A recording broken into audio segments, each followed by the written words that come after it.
Matt Campbell, the third-year head coach at Iowa State, the reigning Big 12 Coach of the Year. He's lost twice to Kansas State, last year on the final play of the game.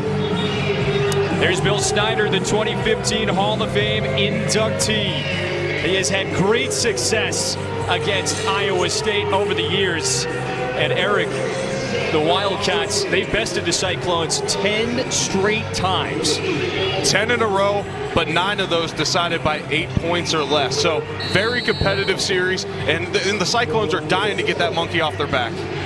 Sounds like we've got a close game and a good one in store for you tonight. Isaiah Zuber ready to go. Iowa State won the toss, deferred to the second half. And so Chris Francis is ready to blast it away. Here we go. Under the lights, it's prime time in Ames. A fair catch called for by Isaiah Zuber. You do not get it, though, at the 25 if you botch it. Kansas State is going to have to start at the 2. Huge mistake there by Zuber. He actually had troubles with that throughout the year, fumbling the football, muffing the ball. And what a challenge for the Wildcats right out of the gates. Zuber a little perplexed as well. The fair catch, though, it does not give you immunity if you do muff it. All right, so Skylar Thompson, Eric, he's going to have to start backed up right up against his own end zone. He was terrific, though, last time out a week ago against Texas Tech. He was, but this is not the start you want for your sophomore quarterback on the road with this rowdy atmosphere here.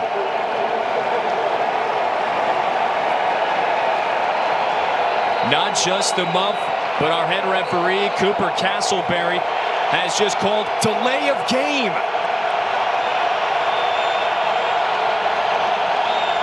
From the 1-yard line to get it started. Thompson hands off to Alex Barnes, who we spotlighted, the talented junior tailback. No gain. Predictable. They start off the game going behind their right tackle, Dalton Reisner, only able to get back to the line of scrimmage, though. Very big by them. Just there to get out of the end zone and not take a safety, though. Boy, all sorts of trouble right out of the gate for Kansas State.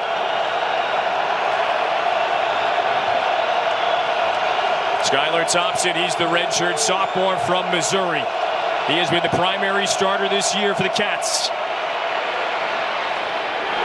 Decent decision, gets a yard, but not a lot of running room. And Willie Harvey is there to bring him down. Yeah, Harvey flies all over the field. He makes plays all across the field. Skylar Thompson had to pull that one or else it would have been a safety. The Cyclones are pursuing the football right now. Just nowhere for Thompson to go. Third down on the opening series for Kansas State.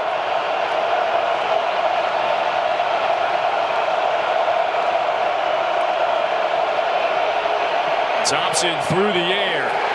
Short. Was looking for Isaiah Zuber. And this Iowa State defense strong on the first attempt. Yeah, Zuber, he slips and falls there, and that's exactly what we were expecting from Haycock on third down. Zone coverage is not going to get a lot of man. They don't want to get exposed. They want to make you earn it all the way down the field. We're going to highlight Iowa State's defense. You could say it's the best of the Big 12.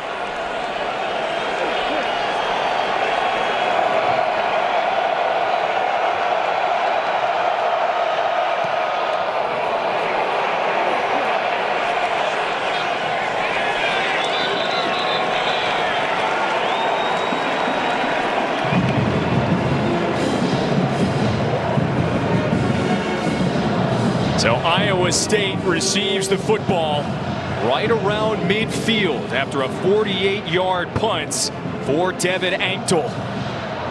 And here is Brock Purdy, the true freshman quarterback from Gilbert, Arizona. Eric, he led Iowa State to 5 straight Big 12 wins earlier this year. Yeah, he's played incredible. Last week, Texas got after him a little bit. They were brought a lot of pressure, but he has played great this year as a true freshman. Purdy to go through the air on first down. Catch is made to Shante Jones. He picks up about 8 yards on the first down play. Great use of play action there. You're thinking, give the ball to Montgomery, your star tailback. Start the game off with play action. Give the O-line an easy pass protection on first down.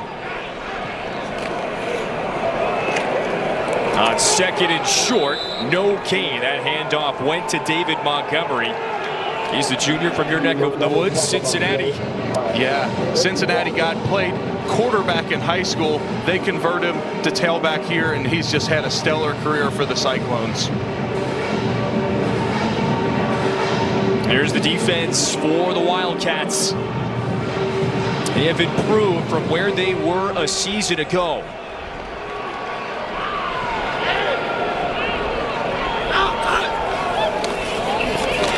Back on the ground to Montgomery, weaving his way near the 35. There's a first down run, pick him up 6. You're going to see a lot of this from Iowa State tonight. Use of the motion. If you watch on this play, they bring the receiver Eaton across, hand the ball to Montgomery.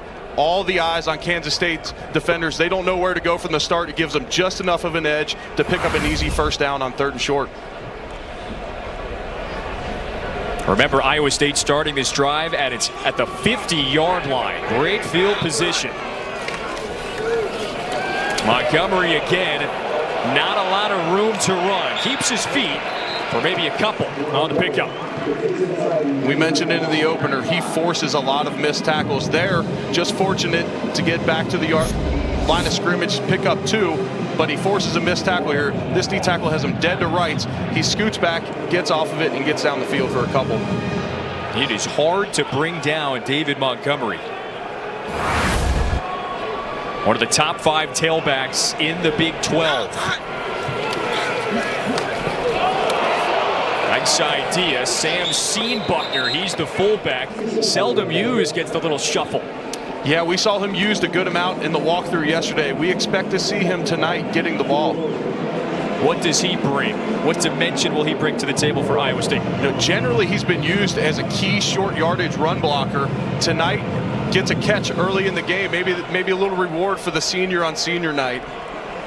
19 of them honored before kickoff tonight. Remember, Iowa State added that game next week as well. It will play a 12th against Drake. 3 on the play clock. Montgomery spins away, but only for a moment. Heck of a play by Wyatt Hubert, the redshirt freshman. His coaching staff loves him. Yeah, they talked about him this week. He makes a quick inside move on the guard, a little bit of miscommunication inside, and he's able to penetrate and get another TFL. That brings up the 4th down. So good starting field position for Iowa State. A strong stand for the Wildcats. And it breaks Blake Seiler's defense. So Isaiah Zuber back again. We just saw him muff that kickoff to start the game.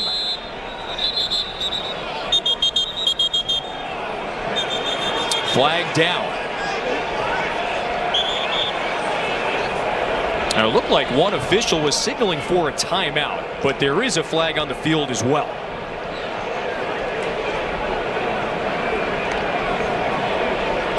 This is Cooper Castleberry. An illegal substitution on the defense. There were 12 in formation. It's a 5-yard penalty, and it's still 4th down.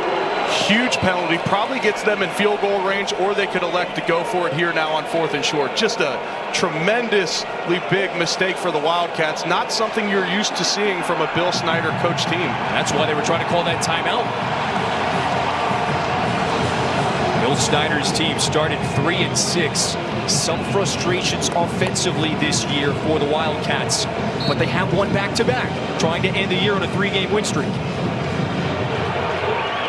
4th and 2. Here's the offense. That's Jones in motion. Purdy. Nifty move. Was he stopped short? And yes, he was. Huge stop there by the Wildcats. What a momentum play there. There's Blake Seiler there. He's fired up. They had such a good week last week. Here's the replay. They bring the motion again. They fake it this time to Montgomery. Tried to get Sean Buckner in the flat. Purdy has to keep it, and he cannot get all the way for the first down. And Purdy is elusive. He has done a terrific job running the football this year. Kansas State's defense holds strong. There's the first-year defensive coordinator, Blake Seiler. Skylar Thompson and company, now they have the football with a little more breathing room at the 28. Started the prior drive at their own 2. All the time in the world, going deep down the middle. There's a flag. Thompson was looking for Zach Reuter.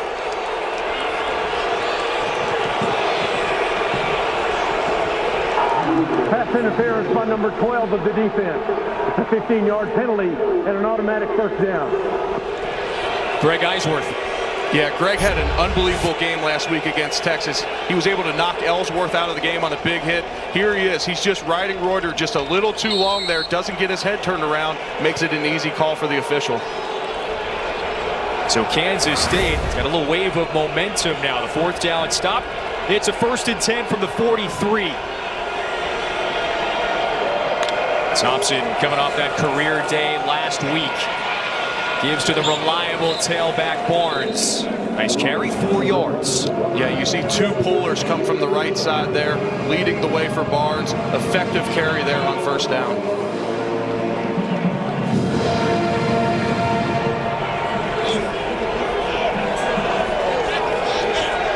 Second down and 6. Iowa State's going to get a heavy dose of Barnes right back into his gut. Nice tackle up from the secondary. There's Anthony Johnson. He beats Barnes after a short gain. That's a great play by the true freshman Johnson there. They only had 5 guys in the box, and Johnson adds himself extremely fast into the box to make the play. Reliable offensive line. You see the starters for the Wildcats.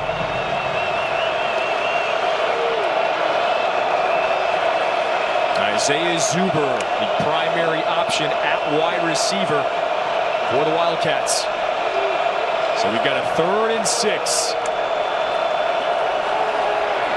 Thompson, the second-year starter, underneath to Zuber, way short. There's Marcel Spears Jr. on the tackle. Yeah, great tackle there. Great stop on 4th down. Great play by Marcel Spears, the leader of this defense. He's in zone coverage. He tracks the crossing route Zuber and is able to make a play on a very fast receiver there.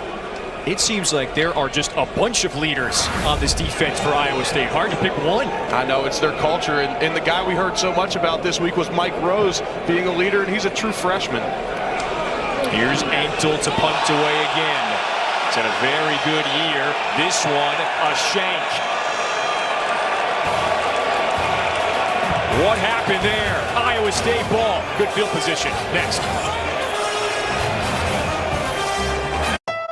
My family, we're always on the move. Zeb Nolan takes over, starts the next 4, offense okay. In that Oklahoma State game, after 1 series, Nolan didn't move the football.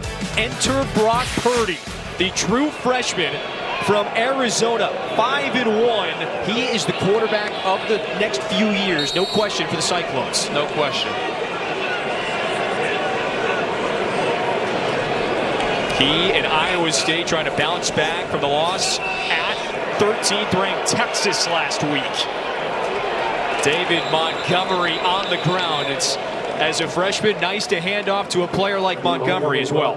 Yeah, they're going to feed him all day. In 40-degree weather, little wind, little rain possibility, he's going to get a lot of carries tonight. Matt Campbell has changed the culture over the last couple years.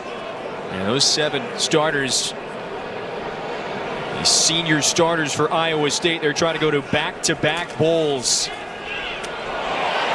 Pass caught near the first down yardage marker. Charlie Kohler looks like he is right there. Yeah, looks like from here he got the first down. Great quick release. I love early in this game the use of play action, quick passes. Don't let him get hit. Last week he got hit a lot versus Texas, and it affected him throughout the game. He was under pressure quite a bit. Purdy again. Down the middle of the field. And what a catch. Tariq Milton. 42 yards. And they're inside the red zone. Great use of play action here. They are able to get a little bit of pressure on Purdy up the middle, only get into his legs, and Milton able to get over the top and come up with a huge play in a game that's gone so back and forth. A 42-yard reception opens this thing up. The play action does it again. At the 9, first and goal. Montgomery waiting for his blockers, waiting for the lane. Gain of 2. On that play, the center, Newell, the freshman, gets out and pulls. He kind of takes the bad end of that hit, but he's able to make a good block. Spring Montgomery for a couple there. Well, Montgomery, he has scored 7 touchdowns this season. Eric, Iowa State has been phenomenal in the red zone offensively this year. Yeah, offensively and defensively, they are very effective, but they spend a lot of time on it. Montgomery close to 90 a game. He was split out wide. Now he's back next to Purdy. To Montgomery. Pushing his way down to the 1. 6-yard pickup for the captain from Cincinnati. And the Cyclones with 5:50 to go in the first. Right there, 3rd and 1. Yeah, Poolers again using this athletic offensive line. Number 63, Colin Olson, he was on the defensive line in the spring. He's used to moving around. They pull him there and get him out in front and get down to the 1-yard line. He's a pretty good defensive player too, a better offensive lineman. 3rd and goal.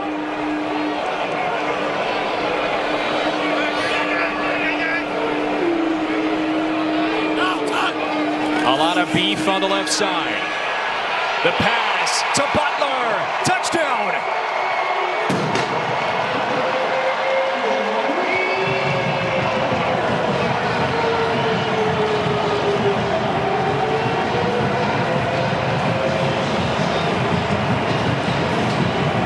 I absolutely love this play. I love the use of motion. They bring the tight ends across, create an unbalanced line.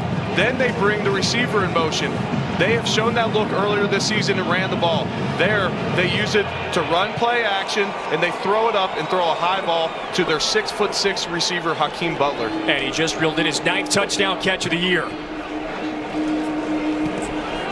Connor Asali, no problem. And the Cyclones on the board first. It's Purdy to Butler. 6'6", throw it up to him. Yeah, throw it where number 6 can. Cyclone Nation under the lights at Jack Trice Stadium. How about this touchdown score, Eric? Yeah, you see number 32, Justin Hughes, he bites in immediately with that play action. It leaves them one-on-one outside, and Butler is just too much to handle for Durham out there on the edge, too much. Butler is 6'6", a complete athlete.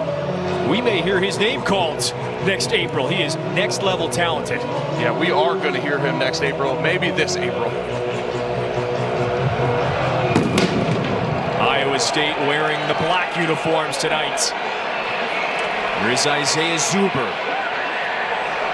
And carrying a tackler with him close to the 30-yard line. That's a 24-yard return for the junior from Georgia.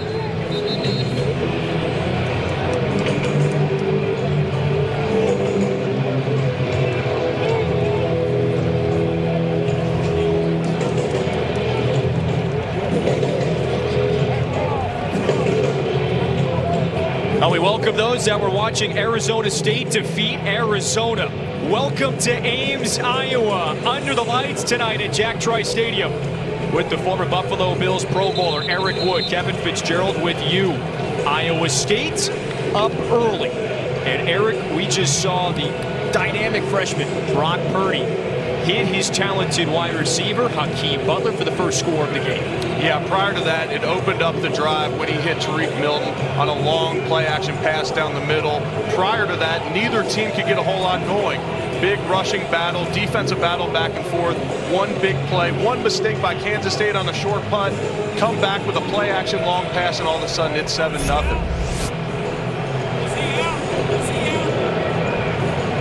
Here's a replay of the touchdown here. We've seen this formation from the Cyclones before. They've run it on 3rd and short. This is 3rd and goal from the 2. They fake it up the middle to Montgomery and throw it outside. Butler is just too much for Durham to handle outside. Butler is 6'6", Durham 6 foot.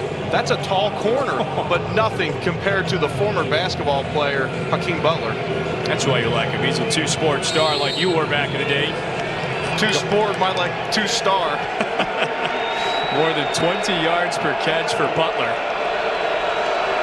And they say they have not seen an athlete quite like Butler here in Ames in decades. So this is Skylar Thompson and the Wildcats back on offense. 2 punts in their first 2 drives. Alex Barnes, he leads the Big 12 in rushing with 9 of the carry. Yeah, very effective running back. Number 1 in the Big 12 in rushing, like you said.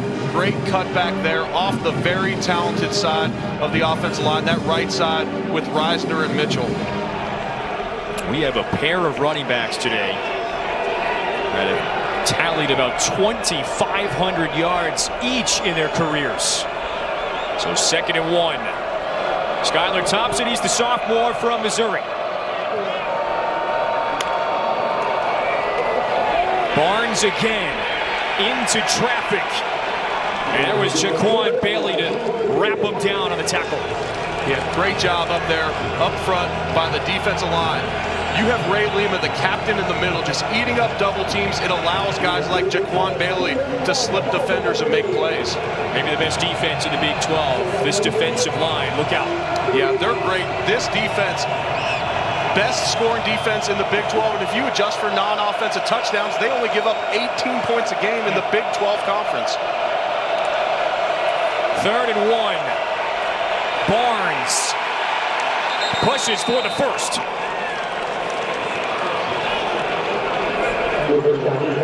Great job there by Barnes, just bouncing it outside, getting the first down. He knew what he needed to get the first down, and he got it done. He is a load. And Andre Coleman, the former Kansas State Wildcat and San Diego Charger, he knows to keep handing and keep feeding his junior tailback. So new set of downs.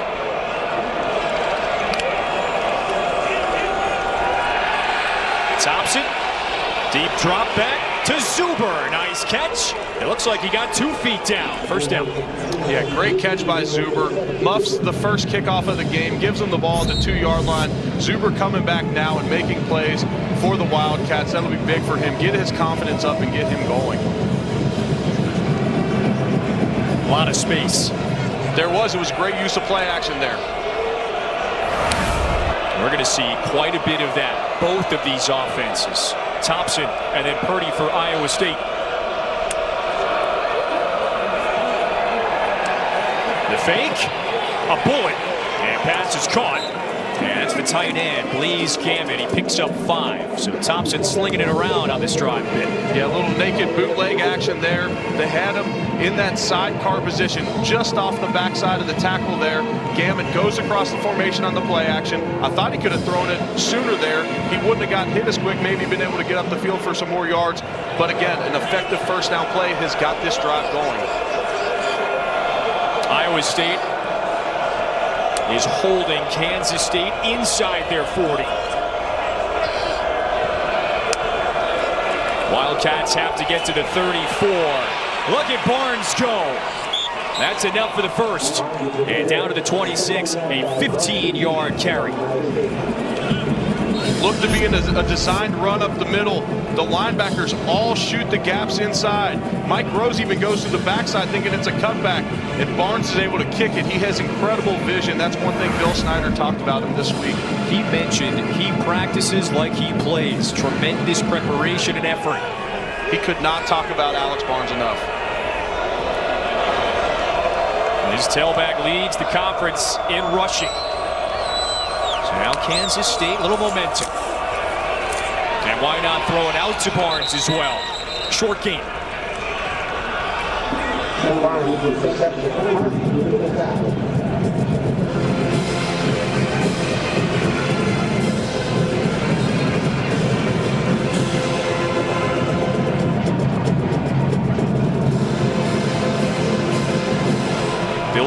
Gophers team sitting at 5-6.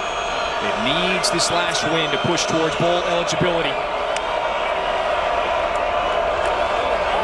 2nd and 9 for Thompson. Gives to Barnes, who slips past one. Rose couldn't get him, but then Eisworth finished him off. Short game, 3rd and 8 coming up. 3rd and 8, that's 2 great plays by the Cyclones defense to rally and hold them there. Get them to a 3rd and long. And now when you see them down in the red zone, this is what John Haycock talked about. These are 4-point plays down here. Touchdowns to field goals. Hold them to field goals. Force a turnover. Do something. Whatever happens, do not let them get in the end zone. John Haycock, he loves that man. Number 23 in the black. Mike Rose. 8 yards to go. They pick up the blitz. Thompson reaching for the marker. They mark him maybe a half a yard short. Brian Peavy was there to halt him just shy of the 1st. They're able to get some pressure on him here. They bring Harvey outside, but it's only a 4-man rush. 85% of the sacks that the Cyclones have forced this year have been on 3 or 4-man rushes. They're not bringing a lot of pressure. Again, we talked to Haycock. He's not going to string his guys out on islands and bring the house. He's always going to bend but not break in the secondary. Right now, it's 4th and 1. First down. The previous play is under further review.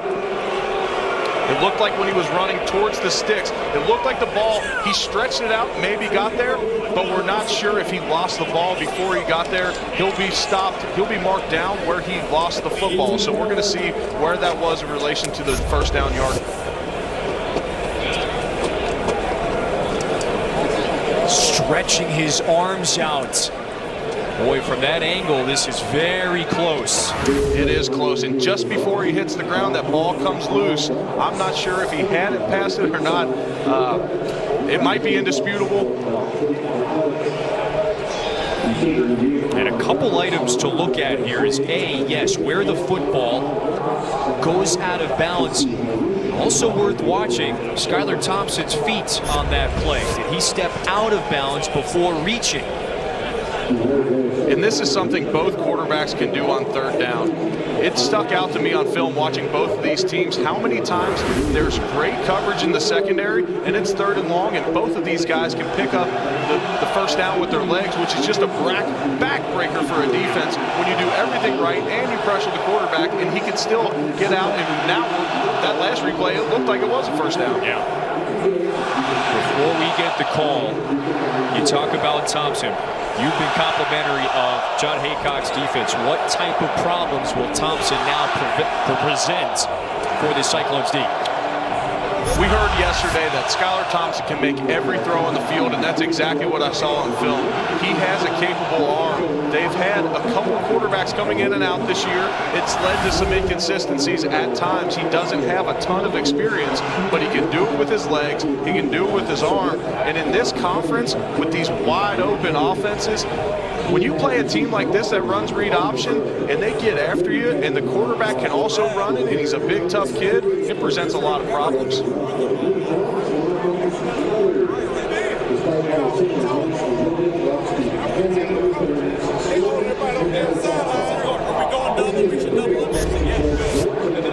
All right, Aaron, take a look. That is very close. It looked to me like he got it. I don't know if they're going to say it's indisputable evidence. It looked like to me that he got it. Remember, it was ruled short. Right now it's 4th and 1, so you need that concrete evidence to overturn the call. Is it conclusive?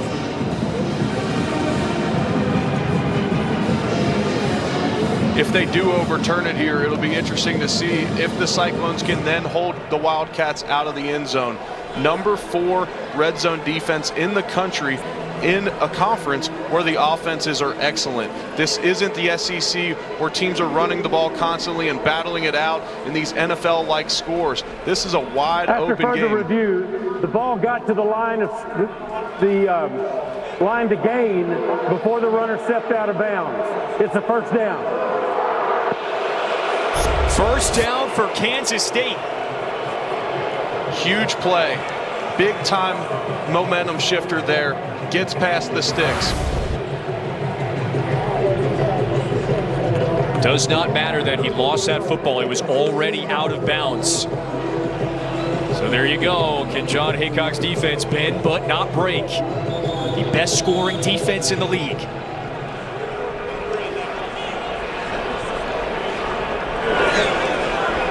Kansas State's going to flip to the other side of the field. End of one. 7-0 Iowa State at home.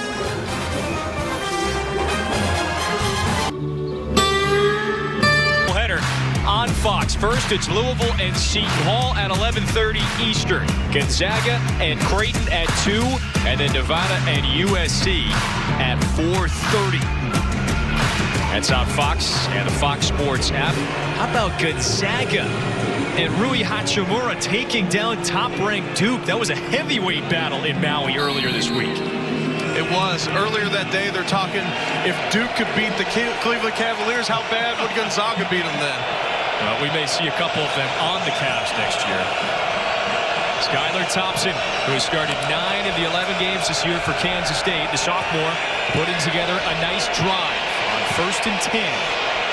Uses his feet very well, and the speed burst to pick up about 6. Again, great coverage by Iowa State. Skylar Thompson, he's able to escape the pocket and get out and get yards with his legs. We have Isaiah Zuber coming across the formation. Mike Rose slips there. He misses Zuber. Zuber puts his hands up. The universal sign, hey, you missed me, QB. How often is Isaiah Zuber going to see Mike Rose behind him today, or slipping? A sturdy freshman middle linebacker on 2nd and 4. Barnes slips one, and he's in.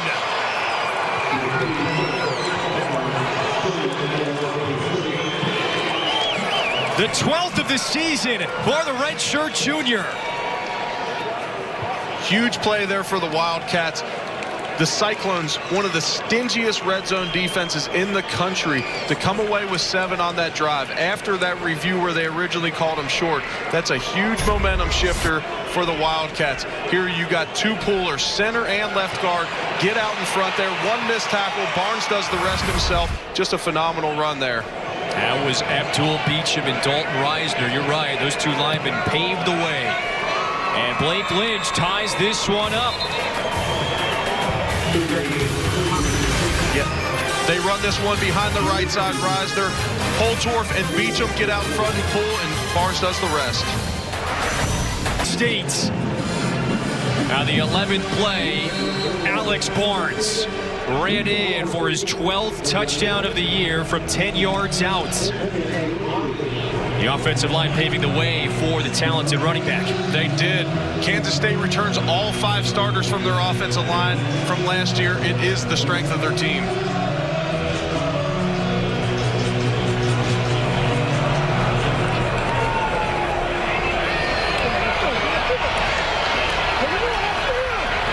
Kene Nwangu. Now he's going the wrong direction. A flag as he's out of bounds. Looks like a penalty on the return team. Back them up. We saw Kansas State backed up earlier on this end of the field. Now we're going to see the Cyclones backed up on this end of the field. An illegal block in the back by number 2 of the receiving team. Penalty past the distance to the goal, and it's 1st down. Yeah, Cyclones pride themselves on a lack of penalties all around on their team. So Skylar Thompson was terrific on this drive, right here from 10 yards out. Yeah, here we go. We got another look at the touchdown. Behind Reisner on the right side, we had the center, the left guard pulling, everybody getting it done, and Alex Barnes showing how elusive he is, slipping a tackle, and then just taking it all the way to the end zone himself against that stingy red zone defense we talked about for the Cyclones. Barnes, the offense, got off to a little bit of a sluggish start in September this year, but boy, the last couple months have been much more fruitful for Andre Coleman's offense, the first-year coordinator. Yeah, they did, and Bill Snyder talked about the O-line struggling at the beginning of the year under the new offensive coordinator as well. Coleman, not new to Manhattan, Kansas. He's been an assistant for a while. Well, here is the other. Next level tailback. David Montgomery for 15 yards on the ground. Montgomery impresses me so much. He is able to force so many missed tackles. It is unbelievable to me. Here he runs over Justin Hughes there. Justin Hughes has had a great year. He's made 50 tackles in the last 7 games, really resurging there. He's the captain. Look at all of this running room for Brock Purdy. He picks up 8 on the ground. Looked like there might have been a little bit more yardage out there, too. The center, Newell, not able to get locked on the lineman in space. This is a nightmare block for a center. Look how much space Newell's going to end up having trying to block the linebacker. Look at all this space. He has no idea where Brock Purdy is behind him. He jukes him and makes the play. That's a nightmare. Purdy, he took over as the starting quarterback in that Oklahoma State game. This now basically the 7th game. He has been the primary option. Short gain on 2nd down. That was Deshaunte Jones. Denzel Goolsby on the stop. Deshaunte Jones from Cincinnati as well. Coleraine High School product. Him and Montgomery, 8th grade teammates. But the funny part was they were both quarterbacks in high school. They get to college. No. You guys are too athletic. Let's put you into space. The fake to Montgomery. Purdy, he aired it out earlier. Looking for the same receiver, Butler. He got one hand on it. No flag. That was Walter Neal on the coverage. Neal looks to be draped on Butler at the end of this. The pass protection was incredible. He's only able to get one hand on it. I would have loved to see Butler go up with 2 there. Reading what Todd McShay said about Butler, he's a first-round talent, but ball skills and a lack of focus has him as a second-day prospect, 2nd or 3rd round. Would love to see him get 2 hands on the ball there, but it could have been pass interference there, and that's what the Cyclone fans are dying for here. A little better body control when he's going up for that. Yeah, I would have just loved. I mean, he's 6'6". Iowa State calls their first time out of the half. Fans going nuts here, begging for a PI. But to our last point, I would have loved to seen him be able to adjust his body, get 2 hands on that ball. Welcome to Emirates, Mr. Jones. Dr. Pepper, the official drink of Fansville.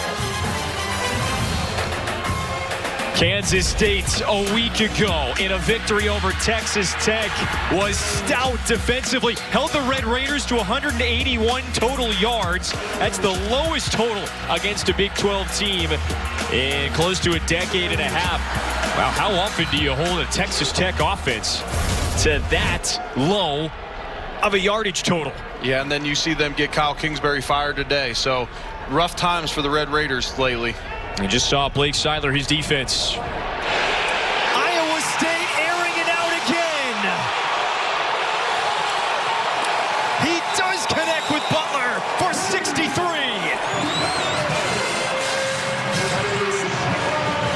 I love that. Go right back to him. Butler was steamed after the last play. 1, that he didn't come down with it. 2, that he didn't get the pass interference. Great job with play action there. They go right back over the top to Butler, and this time he reels it in. David Montgomery, ball is loose. They say touchdown. Lost the ball, but after he crossed the goal line, and Iowa State answers back. Great job playing up-tempo there for the Cyclones to rush up to the line and get up and get this ball in the end zone. Don't allow Kansas State to bring in their big guys down near the goal line. Get up, run the ball right up the middle when they have their normal personnel in from out in the field. I love that call. And we talked to Campbell yesterday, and a lot of times they like to bring motions across formations and see what the defense is going to do and the coverage. Well, there you bring it up tempo, you catch them off guard, and they're able to get an easy score. Brock Purdy, who has He's thrown for more yards and thrown more touchdowns than any other freshman cornerback in Iowa State history can handle all that his head coach is asking of him. 14-7.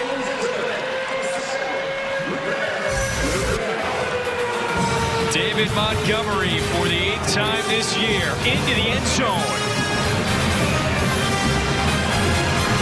Was in the huddle saying, give it to me again, let me go back over the top. I have no idea how Kansas State lets Butler get deep on him. He's the biggest, he's the 3rd leading receiver in the country in big plays. Eric, how about this? That's the 9th catch of 50 or more yards in his career. Zuber out across the 30. There are flags on the field. No fair catch this time by Zuber. He decides to take it out. Now they get a penalty, and they're going to be heading backwards again.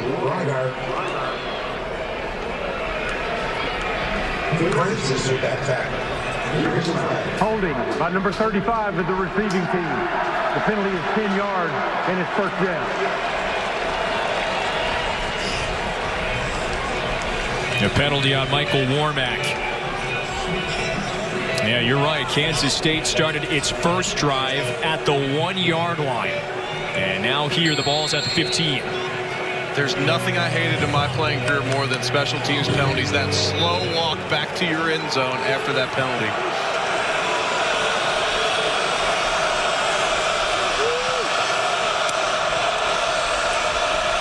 Skylar Thompson keeps. He had a wonderful drive the last time out there. Picks up 12. Great keep there by Thompson. It was an excellent read. The defense crashed towards Barnes. Barnes, the heck of a running back. They're going to have to crash with him. Then you get on the outside, and here you go. Gammon slips that one. Would love to see him get outside leverage there. Could have even been a bigger play, but a great job on the outside there.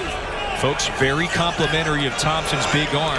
He says just as good of a runner as well in space. He was Missouri's Gatorade Player of the Year coming out of high school. And now in his 2nd year at Kansas State. Pickup of 3. Same formation, same look there. They run play action this time. Gammon slips out. He's able to get 3 yards on the play. Pretty effective play on first down there. Keeps the defense honest when you're running play action there. If you continually hand it off to Barnes, the Cyclones are going to get a beat on it. Only 2 yards there, but it keeps them honest. Barnes already with 9 carries, but he has rushed for 40 yards. So now just Barnes in the backfield. Thompson plants his feet. Good catch by Dalton Schoen. He ripped it away from the defensive back. First down. Yeah, effective there. And Iowa State's going to sit back in this zone. They'll give you some of this underneath stuff.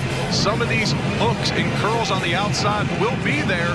You're just not going to get a lot of big plays deep on the Cyclones. How many different looks are the Cyclones going to throw at you defensively? They're not going to throw out that many. You're going to generally know where they're at, but you're not getting anything over the top of them. Barnes is free, at least for a moment. And ushered out of bounds by Brian Peavy. That's the 2-time captain. Short gain. Peavy, one of the top corners in the country. Pro Football Focus has him as the highest rated corner in the country.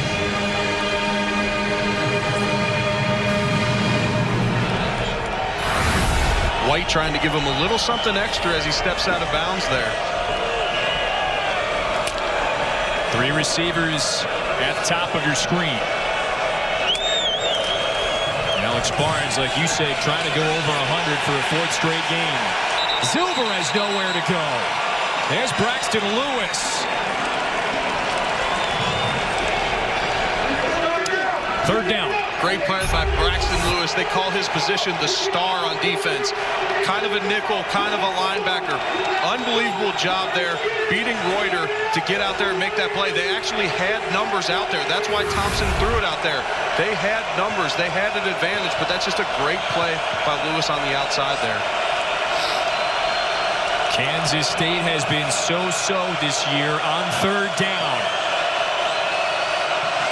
It must get to the 49. Deep drop for Thompson. Slings it over the middle. Zuber, he's down to the 25. 32 yards on the catch and run.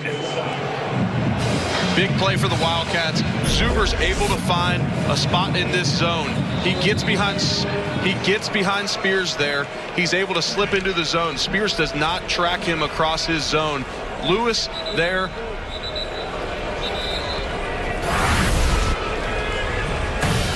Scott France, the injured Kansas State player, down.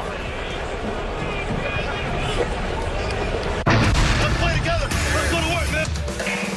Dak and Zeke, that offense better be ready to match what New Orleans does. They defeated Atlanta 31-17. Last timeout. The injured player for Kansas State, Scott France, was able to get off the field. So now it's Skylar Thompson and company on first down. Dalvin Warmack, with a decent run, picked up half a dozen.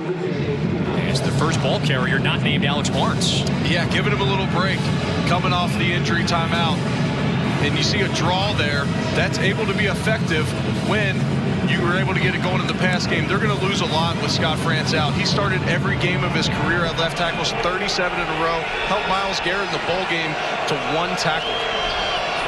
He has played in every game since he arrived. Still Warmack. And the field opens up. Inside the 10. 12-yard pickup and Eisworth brought him down.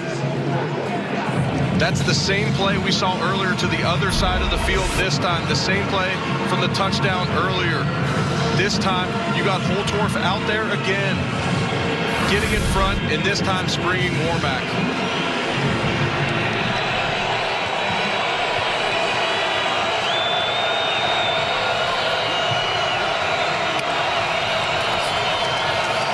Now Thompson keeps.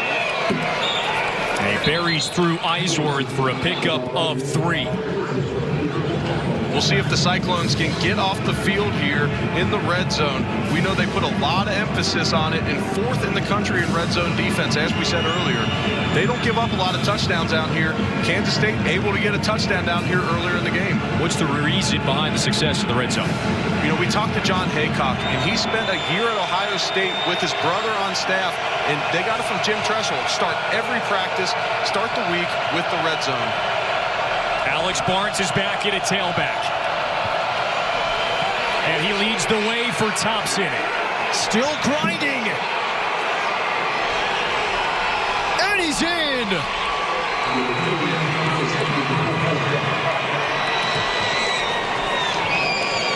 You have both the stars on your offense. You have Barnes and Reisner leading him in there. They play fake it to Barnes. He ends up being a lead blocker. And you have Reisner, the mid-season All-American, pulling him into the end zone at the end of the run. He almost flung him in. 33 yards on the ground for Thompson today. He had a career day passing the football last week in the win against Texas Tech. And today, making everything go on the ground. Lynch, another true extra point. Kansas State ties it up. Here we go at the end of this run. Watch Reisner pull him into the end zone, and I don't know if we'll get it, but he gives a big flex. All knotted up, pushing further into the second quarter.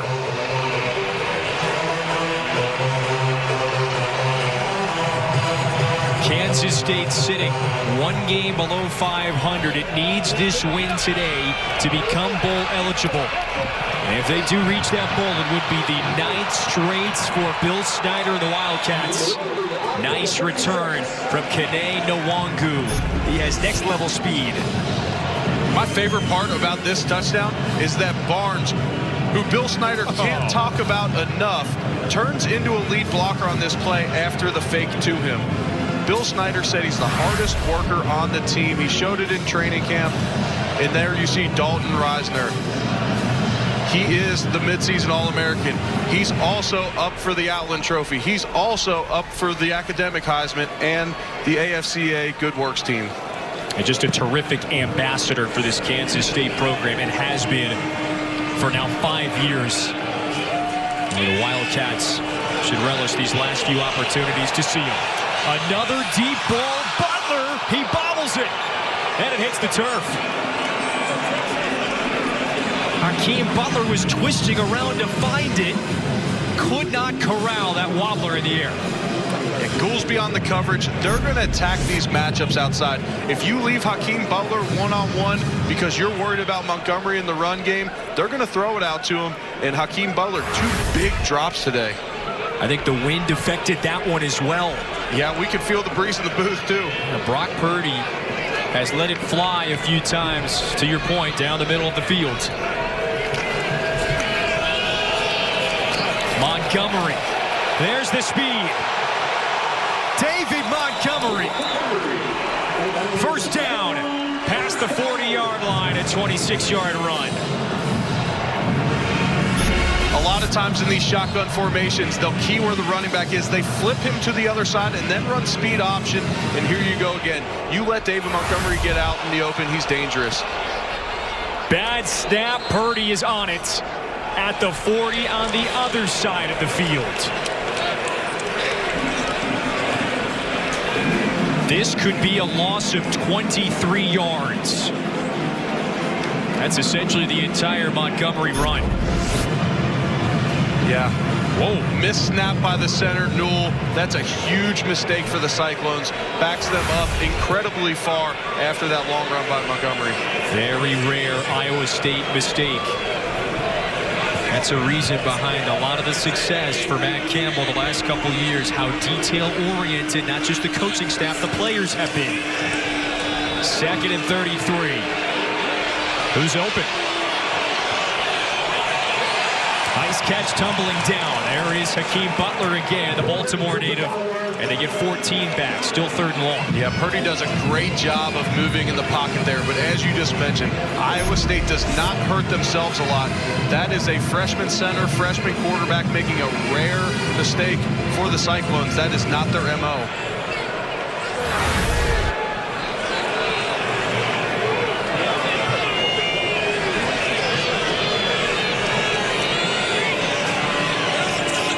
Brock Purdy, the true freshman from Gilbert, Arizona, hangs in there.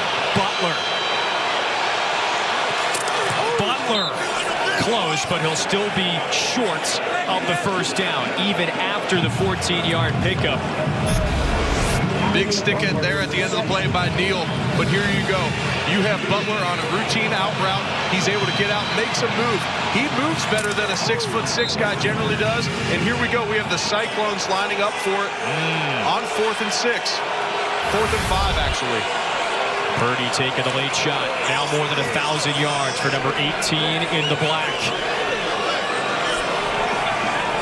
Almost at the century mark in the first half.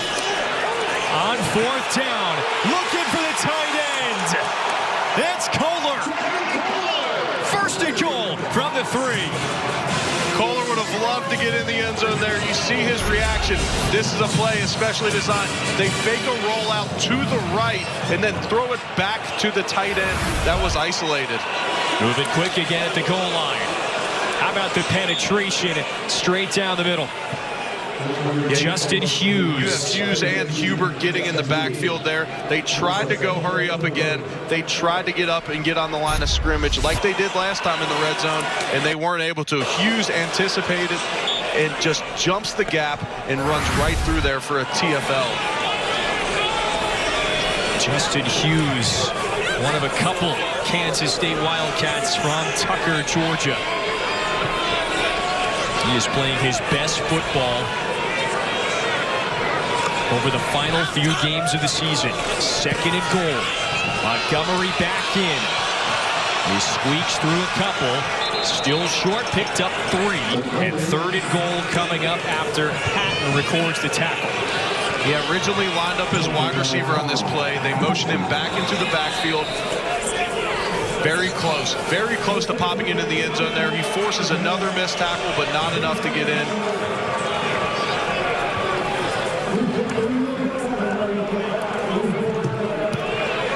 And so Iowa State has some time to think about its next play, a timeout on 3rd and goal. Will Blake Seiler's defense hold once again? We saw earlier down here, they isolated Hakeem Butler on the outside. They ran that play action. If they leave him one-on-one outside, I don't know how you can't go out to him. A lot of times with these run-pass options that are really prevalent in college and NFL now, they'll take a shot out there. Who does he remind you of? The big frame, but still the speed and the athleticism that he brings to the table. Man, a Calvin Johnson type, maybe not quite as muscular as Calvin Johnson, but I'm thinking of Calvin Johnson as a Detroit Lion, not necessarily as a Georgia Tech Yellow Jacket. A nice drive for Iowa State, looking to retake a lead. Montgomery at the top of the screen. Purdy flips it, pass caught. It's Tariq Milton, but a flag in the end zone. In the area that's generally called offensive pass interference for a pick on the outside to take advantage of man coverage. Here you go. You got trips out there. Of the offensive team. It's a 10-yard penalty and replay 3rd down. 15-yard penalty. Yeah, we had trips outside in the last play. Both Butler and Eaton, 6'6" and 6'4", getting their big bodies in the way. The crowd here doesn't love it. Sometimes that could go as a no call there. They do call the penalty on the Cyclones there. Boy, Iowa State, again, driving inside the 10. It's taking 2 steps forward, then 1 back. They had that botched snap earlier in the drive, then converted on a 4th down. Get to the goal line. Now look at where they are. They're back at the 17-yard line. Very uncharacteristic of a Cyclone team. And it's still 3rd and goal. Some pressure. Walker got his paw on Purdy. Down he goes.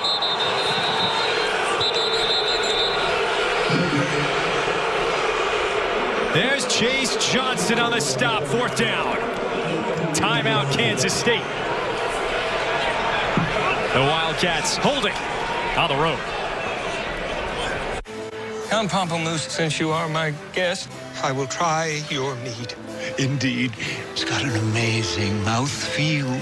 No, really take in the layered aromas. They're layered. It's got a fantastic after essence. And, of course, an umami-like complexity. You know what? I tried. I can't. Bud Light, please. And show these 2 to the wine cellar. The wine cellar? Bud Light, for the many, not the few. Kansas State's defense trying to hold strong. Yeah, the first guy that comes in is Reggie Walker. He's got 7.5 sacks on the year. I generally say it takes 2 guys to make a sack. One guy gets the initial pressure, gets the quarterback to scramble, and Chase Johnston's able to clean it up there. But that sack is caused by Reggie Walker. Blake Seiler's defense may hold again. They keep Iowa State out of the end zone. At least it appears that way. A field goal try will be a 38-yarder for Connor Asali. He made from 40 last week. This one yanked.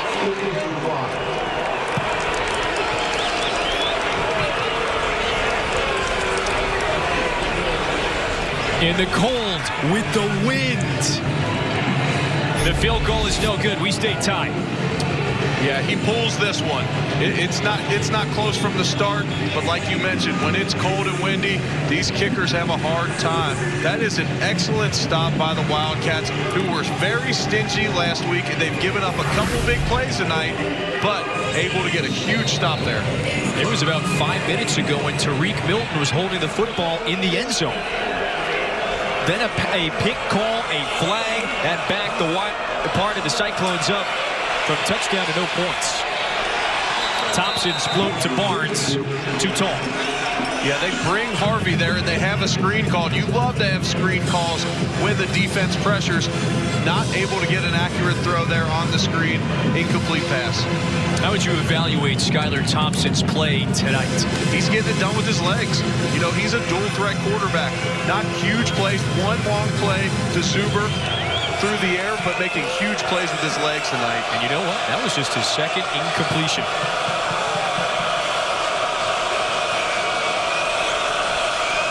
.241 left till half. Play clock winding. Just barely got it off. Thompson leaping. 9 yards. It'll be just short. 3rd and 1. Skylar Thompson escapes again. Rare pressure by Iowa State. Braxton Lewis going up. Not going to let Skylar Thompson get a free run out of bounds here in Ames, Iowa tonight. The athleticism from the former Fort Osage High School star. Last year, he helped lead Kansas State to that final season push. This is Barnes on 3rd and 1, 1st down.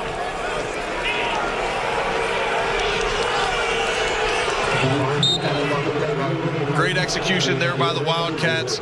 You have Blaze Gammon at 6'7", 255, the tight end, playing a little fullback. Linebacker gets under him, but he's not able to make the play on Barnes. Gammon getting in the way.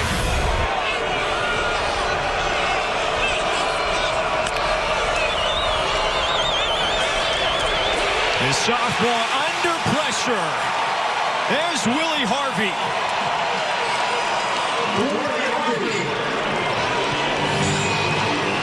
When you're not a pressure defense, when you are able to bring blitzes and they can time up with the dropbacks of Kansas State, they are able to hit home. You see they bring a linebacker there, so then you get Harvey isolated one-on-one against Barnes. And Barnes, who is talked about as a great pass protector, Harvey's able to slip him for a great sack there. And now it's 2nd and 20 after the loss of 10.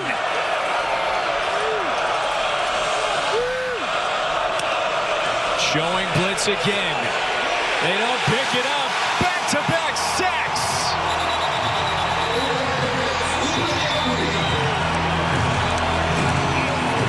Harvey advanced with the stop. Timeout.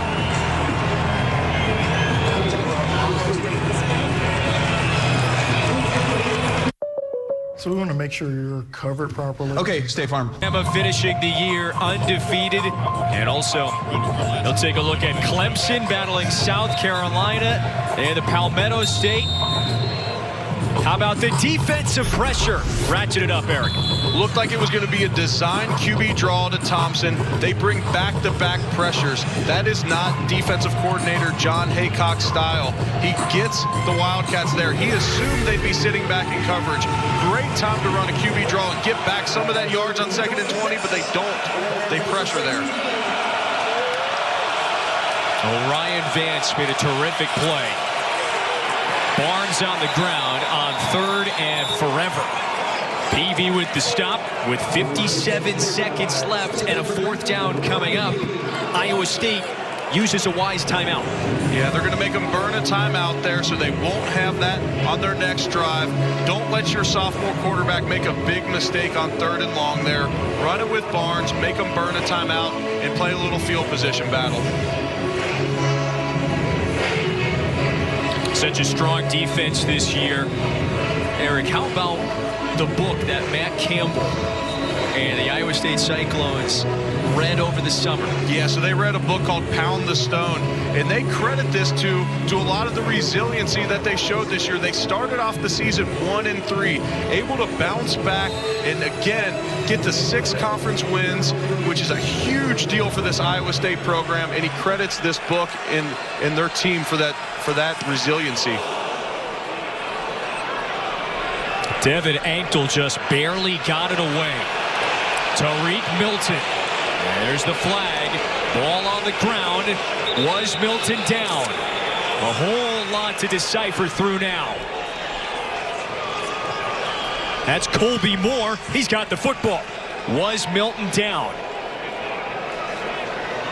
It'll be interesting to see if he was down. Special teams, a big deal for Kansas State Wildcats. It is going to be Kansas State football. It is a huge deal at Kansas State to play special teams. They devote practice time to it. That's what Bill Snyder talked about. An illegal block in the back by number 17 of the receiving team. The penalty's declined. It's a first down. And that ball looks like it was out. Kevin Ankle says so. Yeah, fired up there. Great punt, great coverage, what you come to expect from the Wildcats, and here they go. Kansas State's got a short field.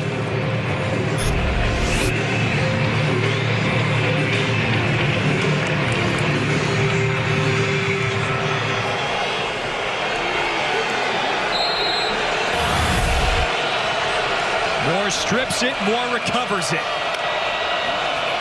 1st and 10 in Iowa State territory. Pass complete to Zuber. 9-yard pickup. There's Sean Snyder, Bill's son. He has been on this staff for 25 years, the special teams coordinator. They devote so much time to that side of the game. They do. He even made his son the special teams coordinator. It means so much at Kansas State. So only one timeout for Kansas State. 2nd and 1. Barnes, a receiver. Thompson rolls. A dart, a catch, and that's Reuter inside the 10. And out of bounds as well. He works the sideline. Yeah, that's a great job getting a throw to the sideline there. Only a 3-man rush. Skylar Thompson able to escape the pocket here and get it to Reuter on the outside, which stops the change. That is stops the clock. That is not what the Cyclones wanted. You see Spears come up there in pursuit. Skylar Thompson scrambled so many times today, he has to come up there. You got Barnes to Thompson's right. A timeout in the Wildcats' pocket. A throw. The fade. Isaiah Zuber.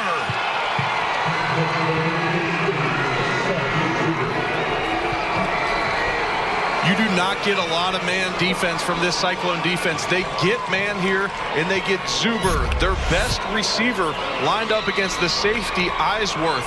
Eisworth he is not able to get out there and track Zuber. Zuber with an easy touchdown there in the red zone. His 6th catch and another touchdown for the redshirt junior from Stone Mountain, Georgia.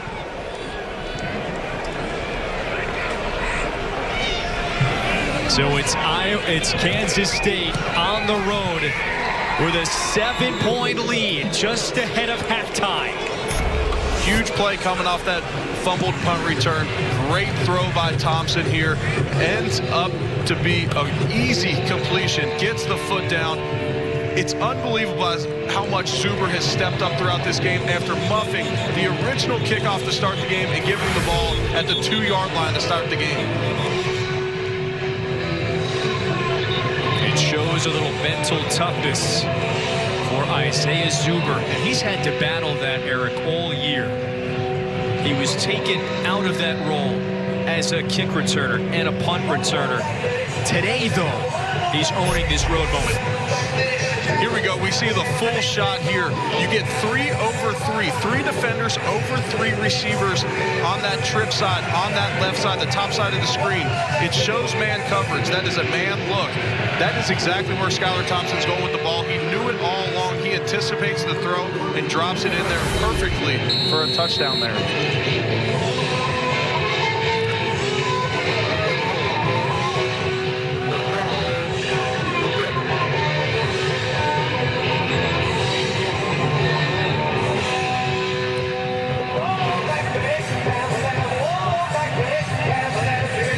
Bill Snyder's team has scored 3 times in the red zone against one of the toughest defenses guarding the red zone. And it's a 7-point lead.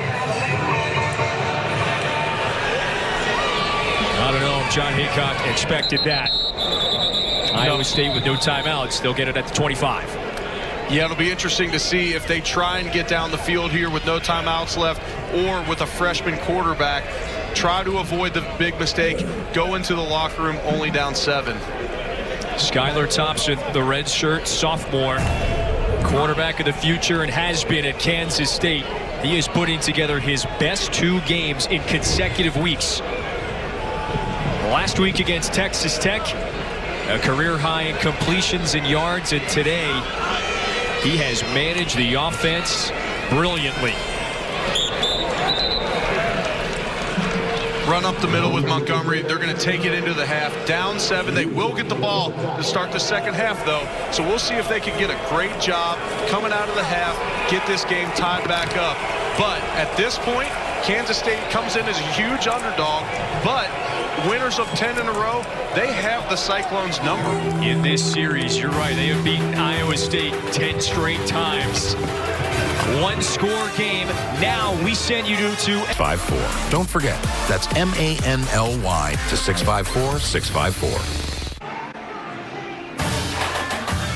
It's been more than a year since Kansas State won on the road at a 7-point lead over the 25th ranked Cyclones at the break. And with the former Pro Bowler Eric Wood, Kevin Fitzgerald with you. 2 great quarterbacks, exceptional first halves for both Brock Purdy and Skylar Thompson today. Yeah, we knew these running backs were going to be good, but they're being outplayed by the quarterbacks. Here you have Purdy throwing it up top to Butler for the touchdown, and here it is on a long play. Purdy's stats would be even better without 2 big drops by Butler, and here's Skylar Thompson getting it done with his legs as well as through the air. Here he is getting pulled in the end zone by Reisner, the right tackle, and a great ball to Zuber here on the touchdown.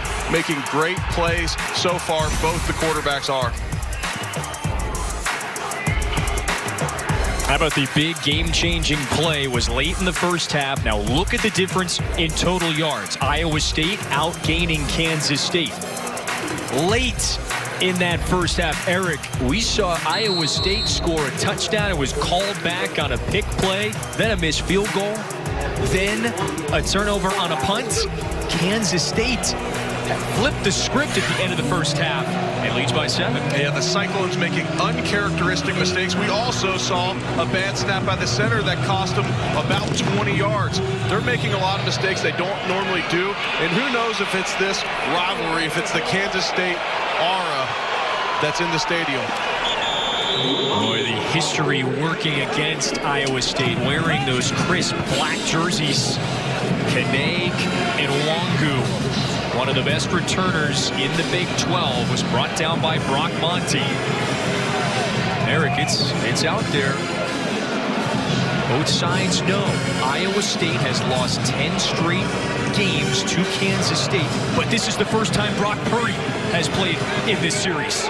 Yeah, that's like me playing in Buffalo and always being keyed in on the drought, but I was only a part of it for 8 seasons. Brock Purdy has been a part of this drought against Kansas State for no seasons.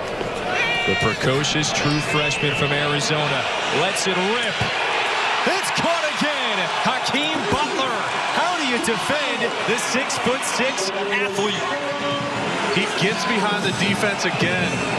There, they didn't leave him ISO. There was a safety. Purdy just trusts his 6'6" receiver here. There he is. He takes off. He's on him the whole way. He outruns Goolsby and gets over the top for another huge play. His second catch of 50 or more yards today. That's the ability he has. 3rd in the country in yards per catch. He's been making big plays like that all season, and Purdy trusts him. They were even right there. Purdy aired it out and knew that Butler could take off and outrun him. Jonathan Durham is the Kansas State defensive back on the field. And if you're a Wildcats fan, you're thinking, not again. This defensive backfield has been ravaged by injuries this year. Yeah, at one game they were missing 6 defenders. Timeout on the field. I love.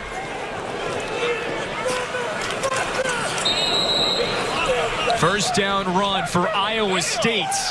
The first drive out of the gates here in the second half. A short gain, Reggie Walker, who's a menace in the backfield for Kansas State. He's been making plays all year like that.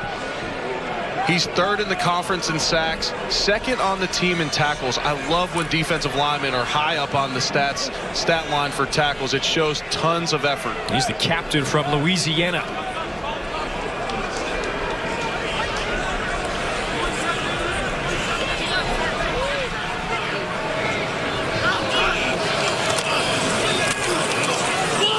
Purdy brought down by Walker. He's there again. Add another tackle for loss. Add another one. Reggie Walker has been doing this all year. Here he is. He slips Zane Buckner, the senior. We talked about him earlier. We spotlighted him. He's on the Senior Bowl watch list. He's a key blocker, and that's how talented Reggie Walker is. He just sheds him there to make the play. The last 3 games in particular, Kansas State has burned its opponents, have slowed them down in the ground game. Iowa State on 3rd and 11. Well, for the first time, it's not Hakeem Butler in quite a while. And Deshaunte Jones nearly wrestles for the first. And Neal was able to slow him before picking up the first down. Brings up a 4th and 1. We'll see if Campbell gets aggressive again and goes for it here. Looks like a couple linebackers coming off the sideline and into the huddle. Or a couple tight ends, I should say. They are bringing in big bodies, a heavy set. We'll see what they bring here. It's a Wildcat formation. Purdy split out. Montgomery. He breaks free. Touchdown, Iowa State.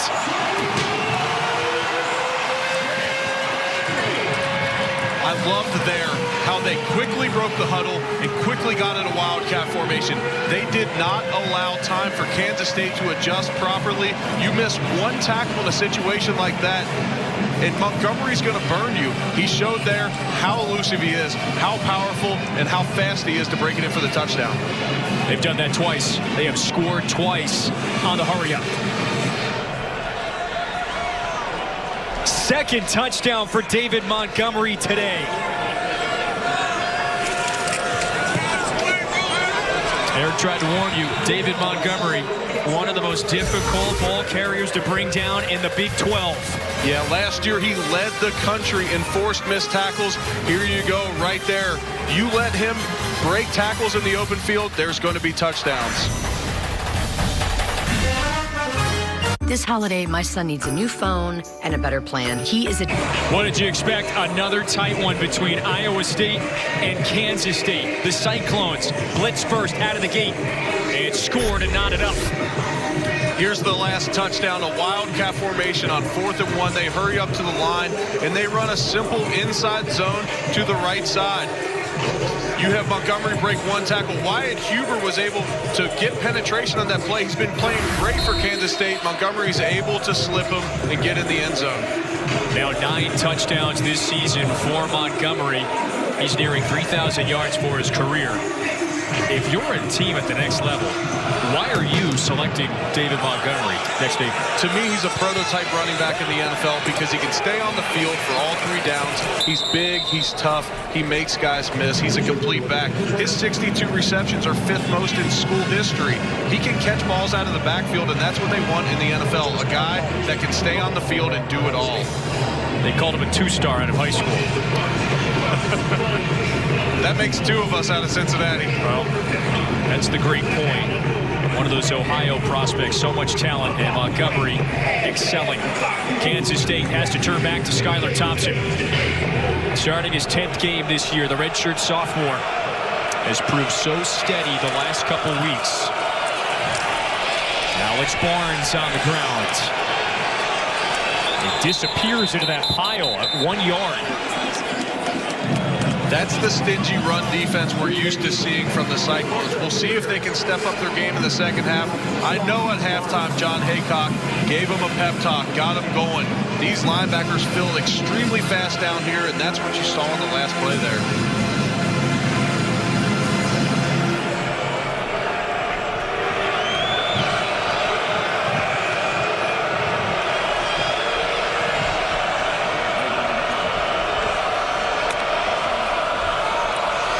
Fake to Barnes. Thompson all the time. A strike and a catch to Shane. Dalton Shane past the 30. 43-yard pickup. Huge play by Schoen there. He also had the tight end in the flat here. You have another 3-man rush, 4-man when Peavy adds on the outside. Just a great job of finding in the zone over there, the open window, and making a big play down the field. Not something Cyclones do often. Second catch for Schoen. Now Thompson wants to run. Picked up 4. And Lawrence White almost got him at the line. And the elusive move for positive yardage. Yeah, great job picking up 4 there. We'll see. He's been pulling the ball. We'll see if the Cyclones give more attention to him on these pulls, if Barnes can break one loose.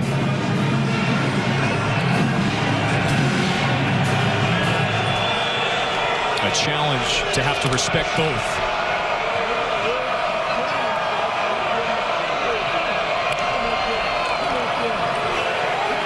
Alex Barnes.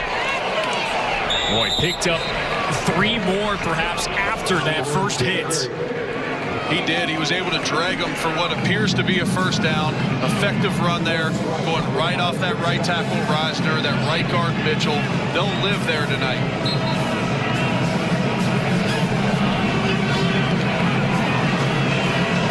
Look at that offensive line. Every starter either a 4th or 5th-year player. And all returning from last year. That cohesion, that unity is huge up front. All right, so Kansas State back in the red zone. First down.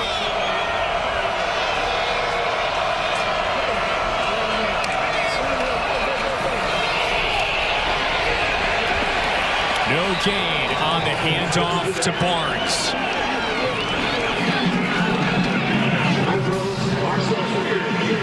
Mike Rose making the tackle there. John Haycock told us an awesome story about Mike Rose. They went down to watch him play football in Ohio last year. He is a true freshman this year. They said it was the hardest they ever seen someone play in a high school game, and decided at that point that they had to have him. He's got 6 tackles already on the day-to-day. John Haycock told us yesterday about a time he's leaving the football practice facility. In comes Mike Rose at about 10 p.m. Thompson has to fling it. Looking for Zuber out of bounds. They bring pressure again here. They've been effective with bringing pressure tonight. I think they need to keep heating up Thompson with these pressures, because in the zone, they're able to just sit back there and pick them apart. Here he is. You see the pressure up the middle from Matt Leo, the Australian. He's 6'7", able to get penetration there and get in his face. You're saying a little more. You need a bit more pressure the rest of the way. It seems like Skylar Thompson's comfortable right now when they're only bringing the 3-man rush. Third down. Barnes picks up the blitz. Back of the end zone.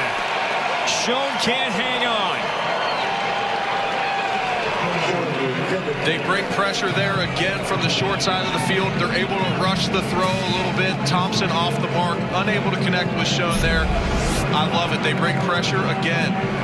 Schoen able to run on Harvey. Harvey is a fast linebacker, though, able to be there. Good job by Braxton Lewis there, not taking him out completely and getting some type of personal foul there, which you see a ton in college football now. From 36, Blake Lynch. No problem. Here's the Big 12 Special Teams Player of the Week. It's a lead for Kansas State.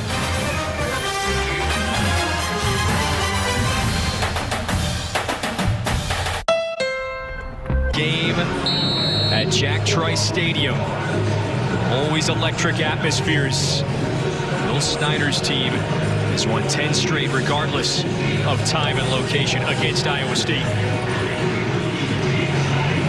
Kane Nwangu,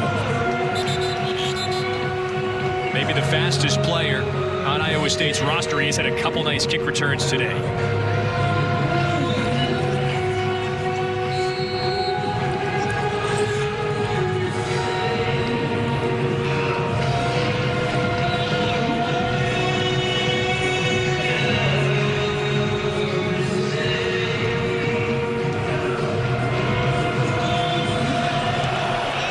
Nick McClellan, the Iowa native.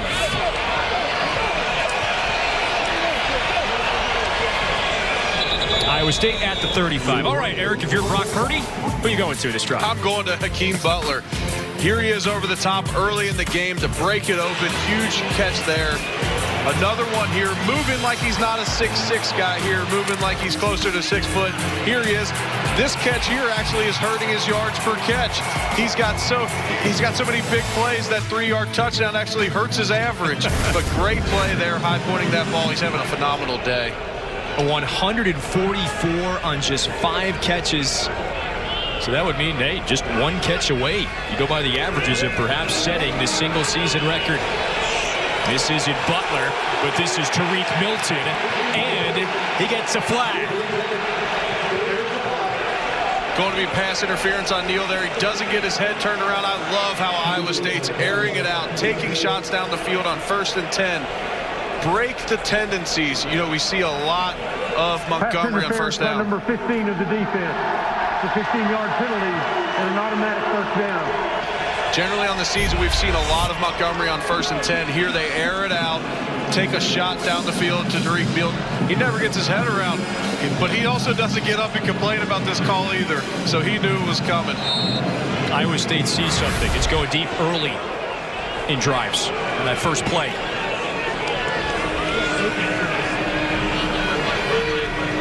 So now at the 40-yard line. David Montgomery, he's approaching 100 yards on the ground already. A 5-yard pickup. He now has 90 today. 51, Julian Good-Jones pulling there to lead the way. He's got 34 straight starts. Left tackle paves the way now for Purdy. A strike, and it's off of Butler's fingertips. On a windy night, some of these catches are tough for Butler. He's got a few drops. Not sure how much these are affected by the wind, but they bring pressure off the corner there. Ooh, it's close. I mean, that probably is an uncatchable ball, but you saw by his reaction, he would have loved to pull that one in. Maybe if he was 6'7". Not many others can get their hands on a pass that tall. So 3rd down. First down pickup. Chase Allen makes a nice catch. And the sticks move. Great job by Brock Purdy getting the ball out of his hands quick there. Kansas State brought 6. Another quick snap on 1st down. Here you go, the 1st down deep ball. And Neal may have picked that off. Kevion McGee was on the coverage, and we're wrestling for it.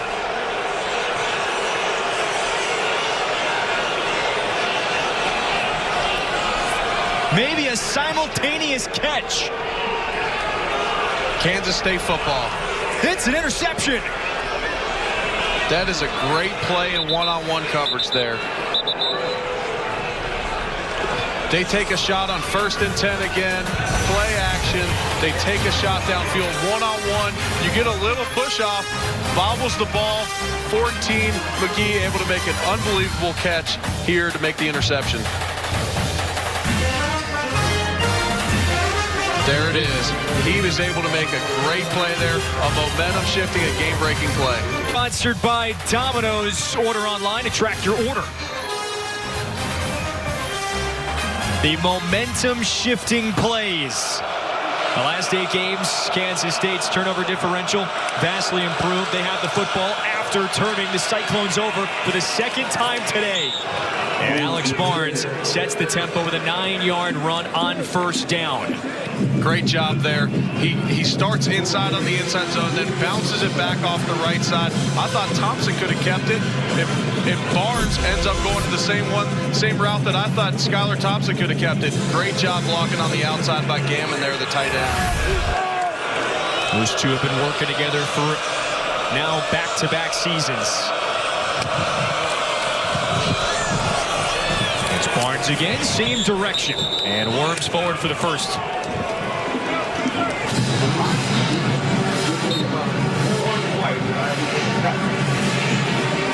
Another effective run by Barnes up the middle. That offensive line for Kansas State, all 5 starters returned from last year. They're getting after the Cyclones up front. They would love to shorten this game in the second half and impose their will up front. What is Barnes' best ability on the field? I believe his vision. These zone runs they're running, he could take it anywhere, and his vision is just incredible. He and Thompson have worked together marvelously tonight. He views a wide open lane. Another first down run, 11 yards for Barnes. They pull the entire right side of the offensive line there. Look at that gap. I could run through there. My playing days at 305, I could have got through that hole. Great job by the offensive line there. What does it really take to play offensive line at Kansas State for a ball control offense? You know, honestly, I see these guys do so much. They get downhill and they run some power type schemes, some inside zones, but they also pull. They all pull. And so they're so athletic across the board. Now Thompson's going to throw. Zuber. Incomplete. 3 runs to start the drive with Barnes. 3 effective runs. They try and take a shot down the field. A slight overthrow. Heading towards this end of the stadium, you have the wind at your back. You saw the field goal from Kansas State be a little easier to make earlier, and it's also carrying that football a little far there for Skylar Thompson.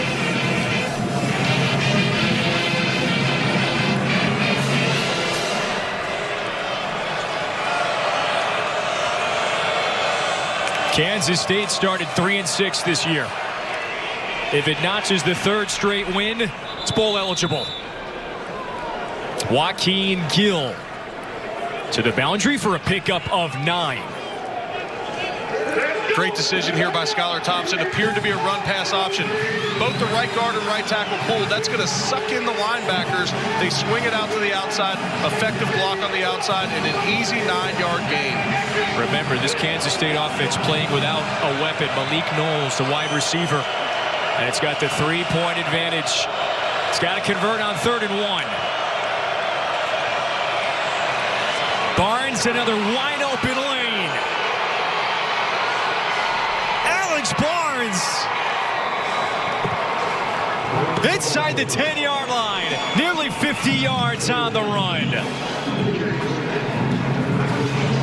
When you stack the box like this is when big plays can happen. Adrian Peterson used to talk about most of his big runs came when they'd stack the box. And when you have receivers that can block down the field like this, watch Zuber. Selfless play out on the outside. Great block there on Johnson to spring Barnes for a long run. His 4th straight 100-yard game. Thompson. Oh, it looked like he was going to get by Lawrence White, but he then got him by the ankles. 2nd and goal, loss of 2. He pulls it. Similar look to the touchdown earlier. Iowa State plays it better this time, though. Able to keep him out of the end zone, stop him for a short gain.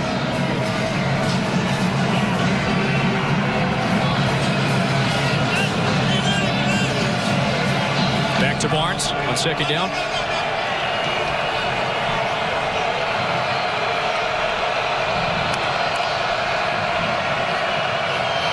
They're not giving him the same trips look. They're not giving him the same man coverage look as last time. I don't think that they'll throw that corner route again. Over the middle. Had to attack the middle of the field against the zone. Pass is caught. That's a touchdown. Chabastin Taylor. His 2nd catch of the year is a touchdown on the road at Ames. It all starts with great protection up front. Skylar Thompson's got all day. Able to make a great throw. 13 beats Braxton Lewis, the star. They call him on defense. Able to beat him for a touchdown. Eric, this Wildcats team just drove 92 yards. In a hostile environment here in Ames, that is a huge drive to put them ahead by 10 in the second half. Incredible throw by Thompson to Taylor there to beat Lewis to break this game open by 10.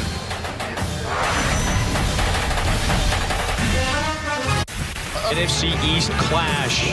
The Panthers back home, back-to-back road losses. And they welcome Russell Wilson and the Seahawks.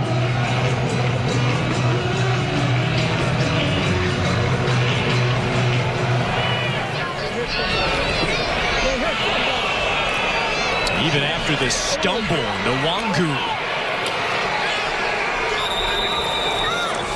Kansas State with the 10-point lead after this touchdown a moment ago. On the touchdown here, this is Kansas State's version of using a size mismatch. They have Taylor outside at 6'4" against 5'11" Braxton Lewis. Skylar Thompson's going to trust his size, and he's going to throw the ball up in the air where only he can get it. He extends on the throw, or on the catch, sorry, and makes a great play outside.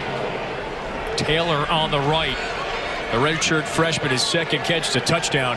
Welcome to the Big 12.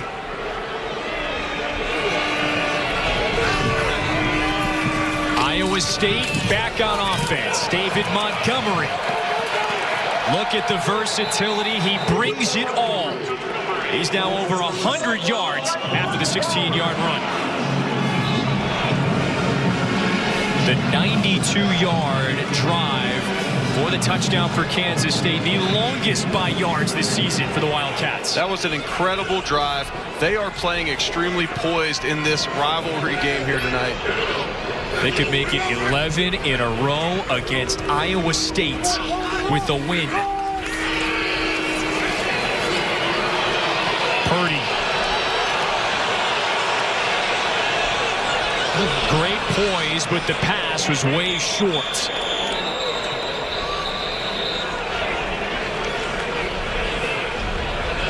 Looking for Butler again. There is a flag near the initial line of scrimmage.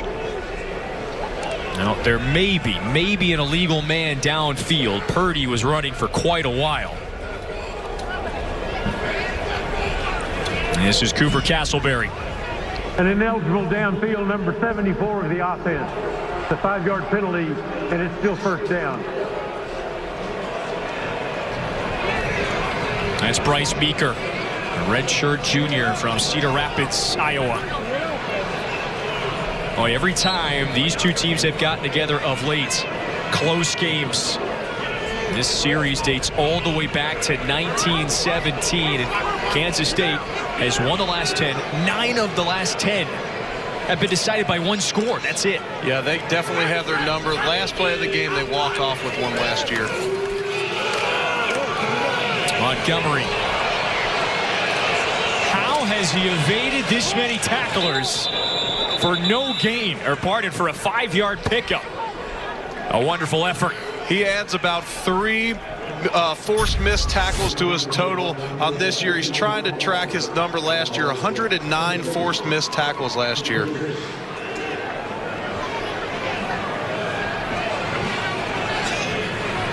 He holds on to the football. He takes care of it.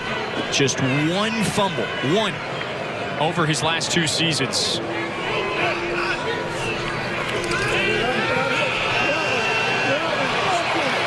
Now here's Purdy. He's marked down at the 45. And if it stays there, should be a first down. Great job sliding at the end of this play here. Yesterday, I asked Matt Campbell, I said, are you telling Purdy not to hurdle anybody? He got pulled from the game last year, whether by injury or not, after attempted a hurdle last week. That was the loss on the road to Texas. Purdy after a 1-yard game. Yeah, yesterday Campbell thought it was funny when I asked him about the not jumping. I played with mobile quarterbacks in the league, and we always told him to get down. That's something you learn throughout your career, and he learned a valuable lesson last week against the big dogs. You don't try and hurdle somebody in the 4th quarter when you're your team's main player. Went into Austin against a ranked Texas team. Also, if for nothing else, a learning experience for this team. Yeah, Iowa State, eliminated from the Big 12 championship discussion a week ago.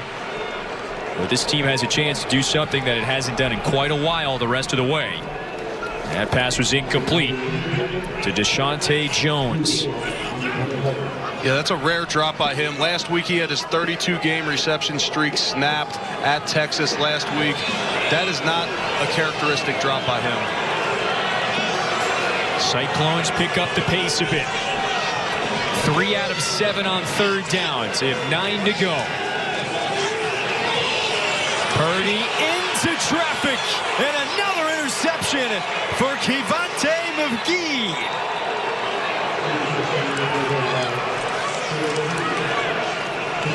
Purdy with back-to-back drives with interceptions.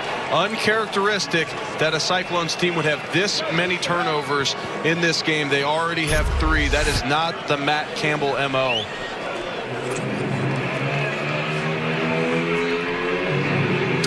Chase Allen. Chase Allen gets pushed off the red line. We call it the red line. When you run a fade route in college, in the NFL, you want to hold the line. You want to go straight up the field. He gets pushed out, which allows the DB to make the interception there. 2 picks for Kevon McGee. His first 2 of the season. Dalvin Warmack is the ball carrier for Kansas State after the turnover. These run plays amaze me where they get the double pullers around. They don't run many plays with a fullback. It allows them to almost get a fullback plus a puller type look. Unique schemes used by Kansas State. 2nd and 4. Thompson has been superb. Puts it back on the ground. Boy, the pile moved.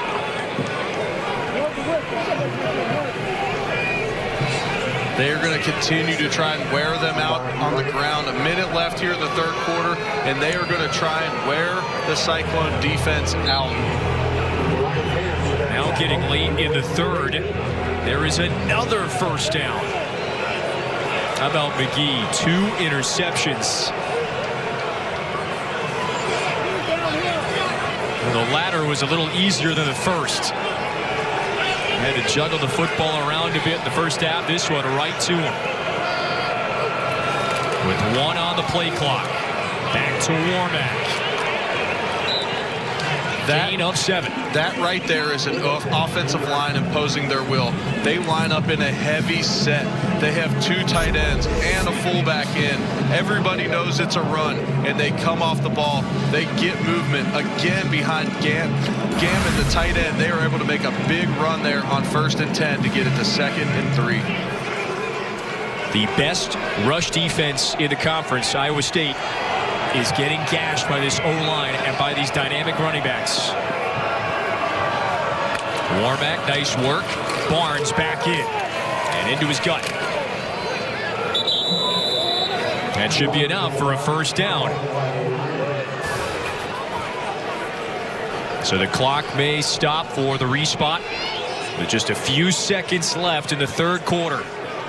The Wildcats have their 4s up in the air. They're going to take it to the end of the third quarter, and they got to be happy. Come in as a 2-touchdown underdogs, and they come in and they're up 10 at the end of the third quarter to continue this streak. BYU, it's the Holy War coming up next. You can watch it anywhere on the Fox Sports app. Utah has punched its ticket into the Pac-12 championship game against Washington. It has won 6 of its last 7. It has dominated BYU in that series as well. So our friends Evan Ward, Guy Haberman have the call coming up next. Start of the 4th in Ames, and it's Kansas State leading by 2 scores. Here's Dalvin Warmack. He gives Alex Barnes a blow. And he picks up 5. There is no stopping this ground game right now for the Wildcats. No, and no matter if they give it to Warmack or Barnes, they're both effective. In that case, you got to give a lot of credit to the offensive line.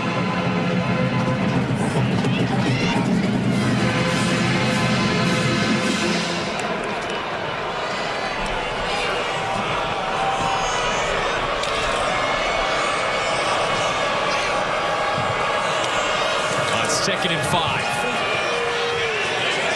Thompson floats it to Warmack. It'll be 3rd and short. I love the big boy Reisner getting out in front of this little flare screen out to Warmack, finishing the guy on the sideline. That's one thing that stuck out to me a lot when I watched Reisner's game. He finishes people. He is nasty. The AFCA Good Works team nominee is nasty out on the field.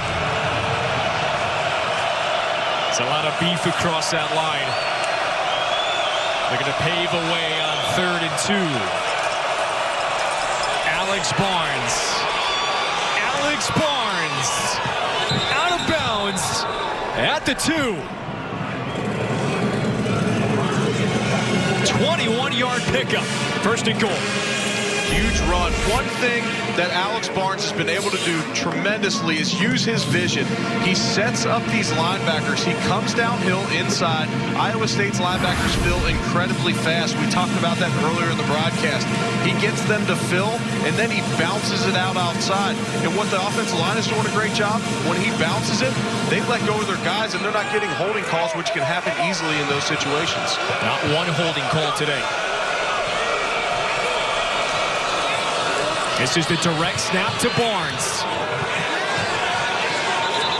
Good defensive pressure, no gain. They get in the Wildcat there and they run a form of power. They pull the backside guard and they block down on the front side. I hate to be critical of Barnes, but I almost think he was too patient there. These windows here in the red zone, in this tight red zone, they get small. Punch it up in there and see if you can't get a little closer to the goal line.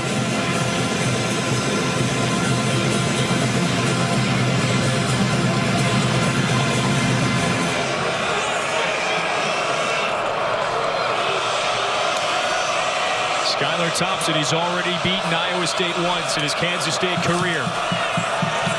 Can he pad the lead to Isaiah Zuber into the end zone for the 2nd time today?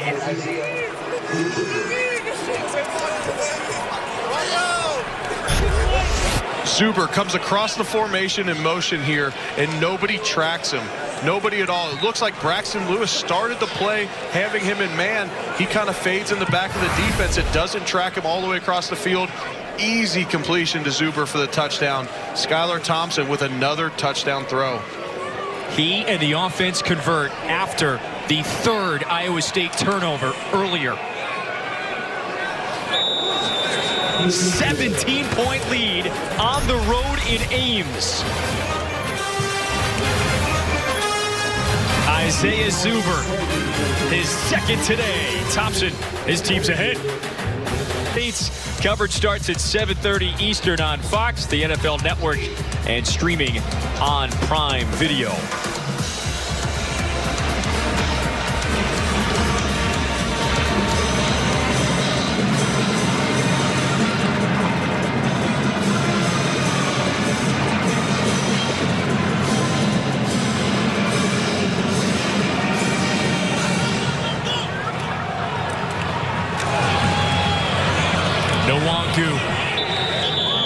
Down at the 23. 3 turnovers today for Iowa State, Eric.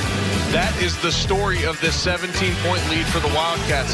There's less than 50 yards that separates these two teams, but Kansas State has been able to force 3 turnovers. McGee with 2 interceptions and the huge fumble on the punt return for the Cyclones. This is the first time all year Iowa State has turned the ball over 3 times in one game. And Blake Seiler's team is turning the pressure up.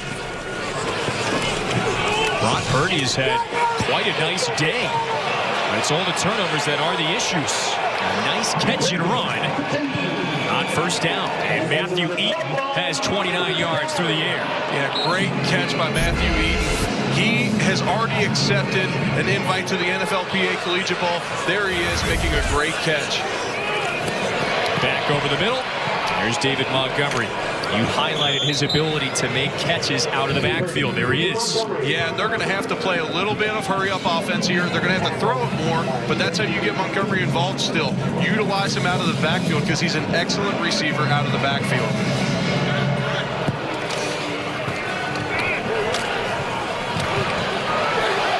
Middleton breaks free. Inside the red zone. Great play there. Looked like a little RPO. Montgomery in the pistol. Saw that he had, we spotlighted 3 over 3 earlier. There he had 2 over 2. You take advantage of that mismatch on the outside when you can. On the gas. Montgomery, second catch this drive. If they're going to stay back in zone, Montgomery's going to be able to churn out yards over the middle on those little routes, just like he did there. Eric, it's 2nd and 2 for Brock Purdy. They can pick up the first without scoring. He's looked excellent this drive in a must-throw situation.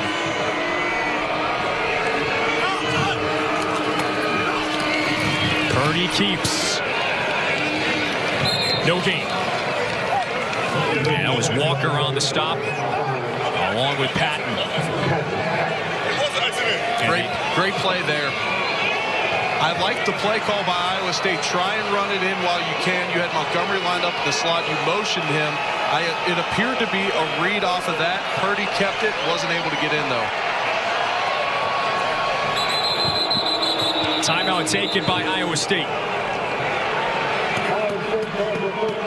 Miscommunication there. Burn a timeout. Down 17 with only 10 minutes to go. That is so uncharacteristic of Matt Campbell's team. Iowa State threatening up against its goal line and trailing those 17th. Eric, what'd you see before this timeout a moment ago? Initially, I thought maybe the Cyclones had 12 guys on the field, and that's why Campbell was trying to call the timeout. I think they were lined up in a spread formation with a run called.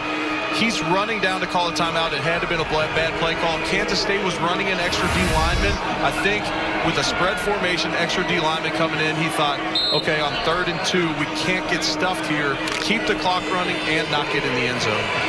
The reigning Big 12 Coach of the Year's team loses the timeout to the tight end. It's a touchdown. Sam C. Buckner, the senior. The senior on senior day making a big play to pull them back within 11 pre-extra point. We saw that play a lot yesterday in the walkthrough. We saw a lot of naked bootlegs that were coming out the back door to number 47, Sean Buckner.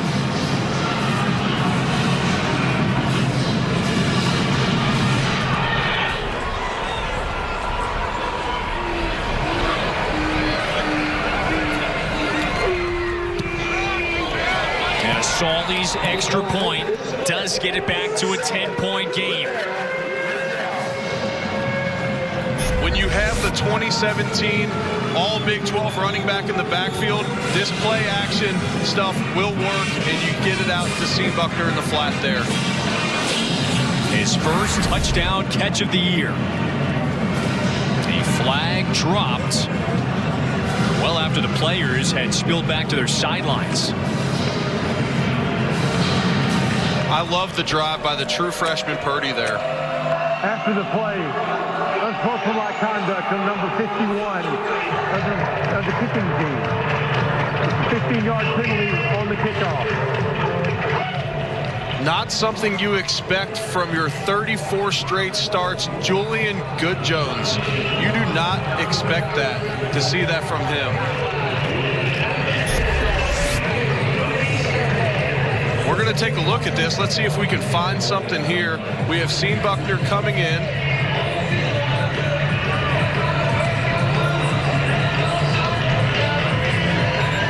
No way, it was for just the chest bump.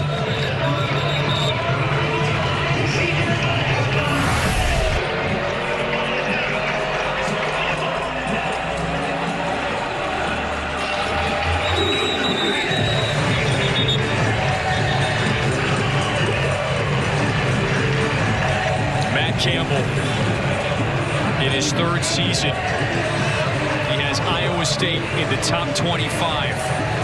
A motivator trying to light the spark with his team down 10. And he is all in in the face of Julian Good-Jones. Penalties and turnovers are something they haven't done all year. That is their recipe for success. Now you get them backed up. You give Kansas State 15 yards of field position to start this next drive. It takes a lot for the 38-year-old head coach to get to that sort of a level. So even despite the 15 yards, Zuber with a short return. There is a flag.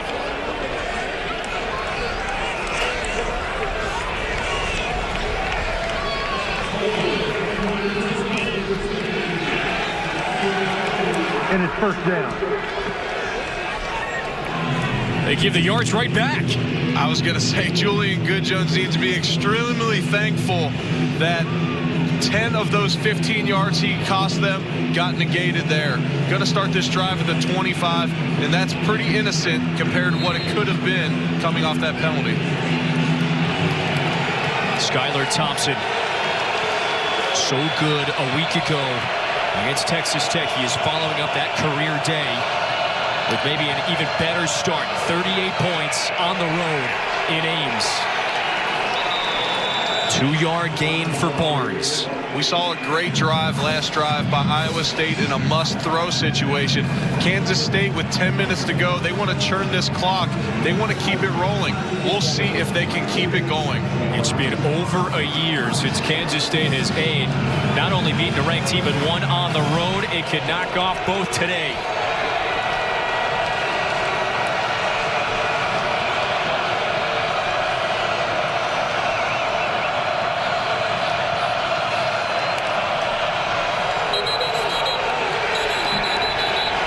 Flag down.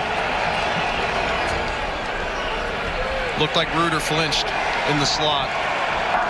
A false start by number 15 of the offense. The 5-yard penalty, and still second down.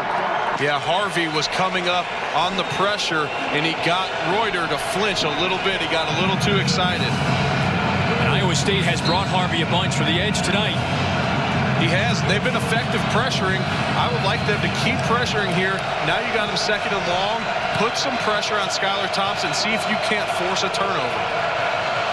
Today, the Wildcats flawless. They have not given it away. There's Harvey, number 2 in the black.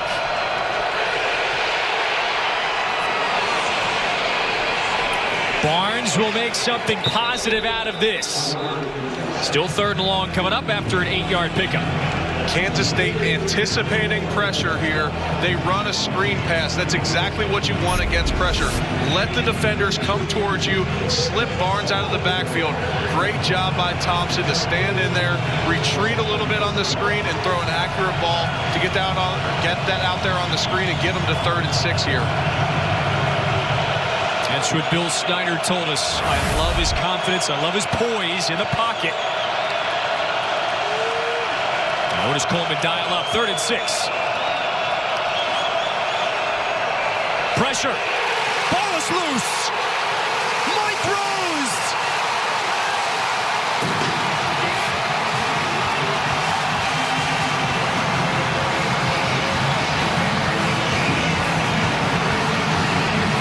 Huge play by the Cyclone defense there. Huge play. Matt Harvey. Willie Harvey coming off the edge, forcing the pressure. They bring 6 there. Thompson doesn't expect it off the backside, and Mike Rose, the freshman, who the coaching staff absolutely loves, is rewarded there. He's always around the football, and when you are always around the football, when it pops loose like this, you can make huge plays. Iowa State brings pressure on 2nd and 3rd down there, and they get home twice on the screen. They shove Thompson to the ground, and there they hit him for the sack.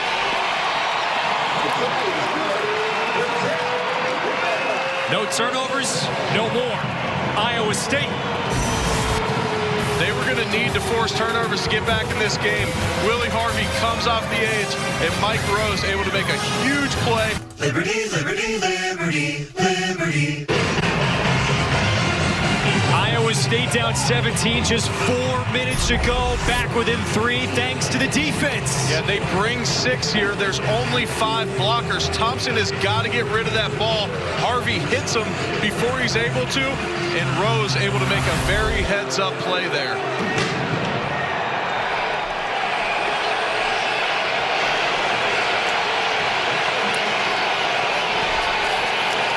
Isaiah Zuber to the 21. Rose is a guy that the coaching staff could not talk up enough. An engineering major. He was an ESPN freshman midseason All-American. John Haycock, their defensive coordinator, was saying he prepares and plays harder than anybody else on the entire team. Matt Campbell and the defensive coordinator, John Haycock, both have the Ohio roots. They have recruited the state very well. No one was looking at Mike Rose. They said he's going to be our linebacker for the next 4 years. Yeah, we mentioned it earlier. They went down and watched him, said no one played harder of any recruit they saw all last year.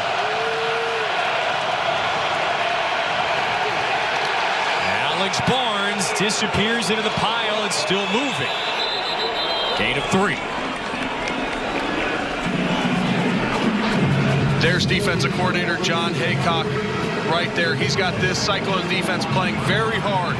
They're trying to finish this game, force another turnover, do anything they can to keep them in it, break this 10-game losing streak to Kansas State. Last year, the Wildcats beat Iowa State as time expired, a game-winning touchdown.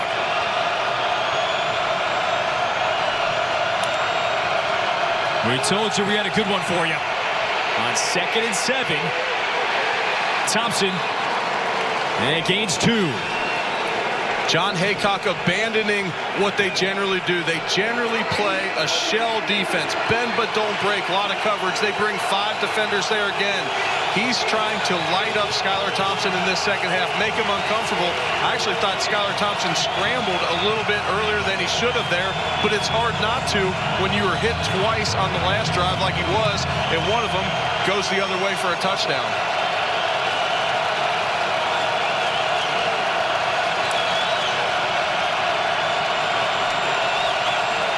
Thompson on 3rd down, the quick throw.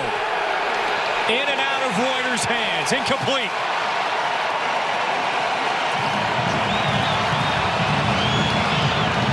Third straight empty possession for the Wildcats offense. Huge stop for the Cyclones there. They bring pressure off the boundary. They actually bring a corner this time, an outside corner off the boundary side. They throw it to the field the other way to the covered Reuter, and unable to get that play for a completion. Ankle with the heavy leg. And this is Milton. Heck of a tackle. And no real return at all. It was Jones on the tackle.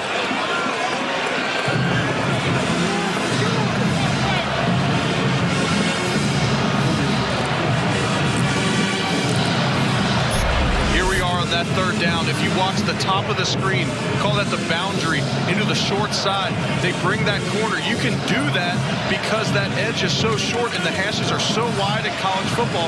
You can bring that corner. A lot of times as a quarterback, you want to attack any corner blitz to that side. He goes away from it. I don't think he was able to identify it though, because there's no indicator pre-snap from Iowa State. The Cyclones have a chance to take a lead for the first time since the first half. Brock Purdy to midfield. Again, 17 yards. Again, he gets down with a slide at the end, which I know Coach Campbell loves. There, you have pressure up front from number 99, Trey Deshawn. When we talked to Matt Campbell, he said that was their most effective D lineman. Purdy able to escape, make a huge play with his legs there. 323 yards through the air. Airing it out. Looking for Eaton. Incomplete. And a flag. Go up top to your 6'4" receiver, Matthew Eaton, and try to let him make a big play and draw the the pass interference. Do we have an opposite scenario from last year with Iowa State being up 12 last year and Kansas State clawing back and winning it? Now we have a 17-point deficit. Interference by number 14 of the defense. The 15-yard penalty and a first down. There it is, 14. McGee doesn't turn his head around. 2 huge interceptions, but he's not able to get his head around there, and they draw a huge pass interference to gain 15 yards on the play. 7th Kansas State penalty today. McGee, who picked off 2 passes earlier, responsible for the pass interference. If this is an RPO, look to him to swing it out to the outside on the bottom. Purdy again with the awkward slide this time. 5-yard gain. Sometimes the best athletes aren't the best sliders. I don't think when he rushed for over 1,000 yards in high school, I don't think he was sliding a whole lot. That didn't look as graceful as the last 2 slides that I saw from him. The Arizona High School Gatorade Player of the Year.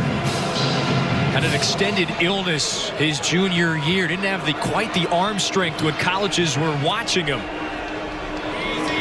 Iowa State jumps in late as a senior. He commits. And he's the quarterback of the future for the Cyclones, trying to lead this team from 17 down back in front. A bullet into the end zone. It's off of Butler's fingertips. Again, a huge drop by Butler for as great of a game as he's having today. Huge drops in this game. Here he is. He goes over the top on a post route right at the goal post. Purdy does a great job of leading him away from McGee, the defender, and it's right off his hands. That is exactly the critiques I saw the pro game has on him heading into this season, was ball skills and focus.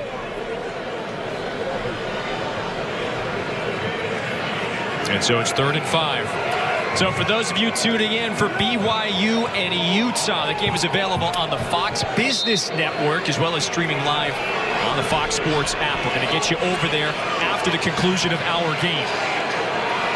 And it's a dandy. Iowa State once down 17 with the ball, back within 3. And the tight end, Charlie Kohler, picks up 9. First down.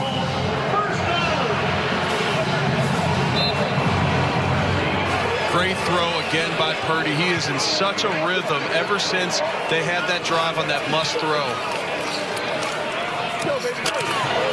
Big collision. A short gain. The pass to Montgomery. Daquan Patton is a little slow after that hard collision.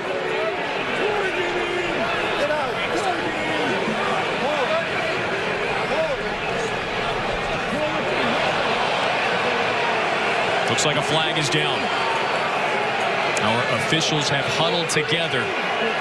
Daquan Patton came in hard. Foul targeting by number 5 of the defense. It's a 15-yard penalty and an automatic first down. The play is under review. Get a review here and see if it's going to be an ejection. Oh, that is such a tough play for the defender. Montgomery lowers his head right before contact. I feel sorry for these defenders in college football nowadays. I see where maybe that's a personal foul. He does lead with his head. I hope he does not get ejected here. Well, the key is forcible contact or leading with the crown of the helmet, and it does appear that he was leading with the crown. Yeah, he definitely leads with the crown, but it looks like he's aiming about his stomach area for his initial shot. Montgomery lowers his head.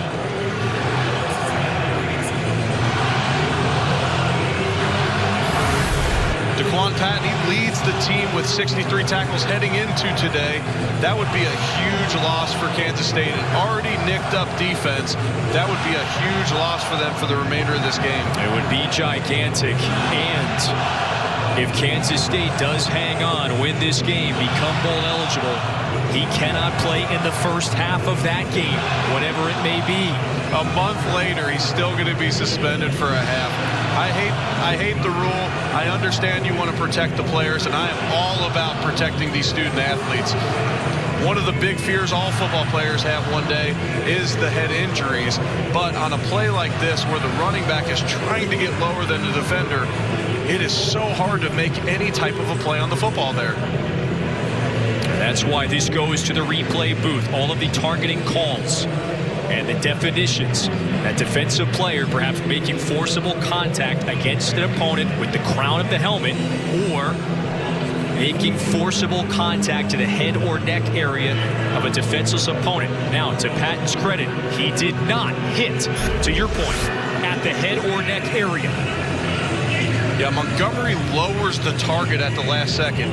He drops his head into the zone where Patton was trying to go low. I hope for Patton's sake he gets to stay in this game. Yeah, and it almost appears that he catches a little more of Montgomery's arm and that shoulder pad as opposed to the neck area. Yeah, this is it's a really tough a call for the officials even to make there. You know,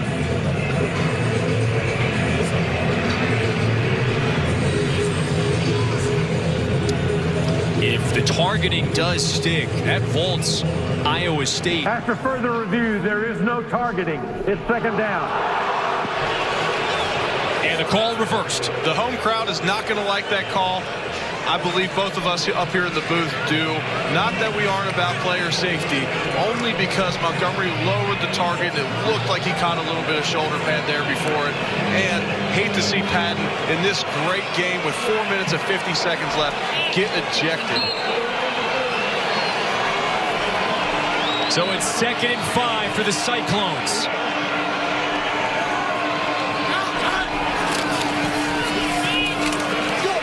Montgomery in again.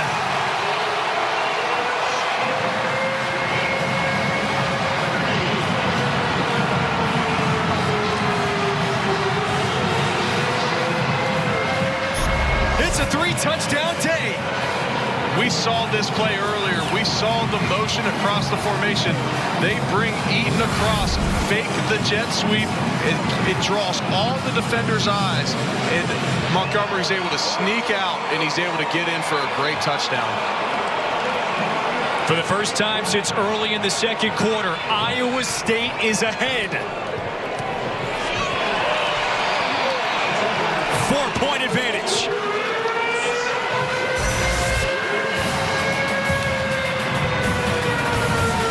Montgomery does a great job of finishing this run here. A great play call. Trust your back.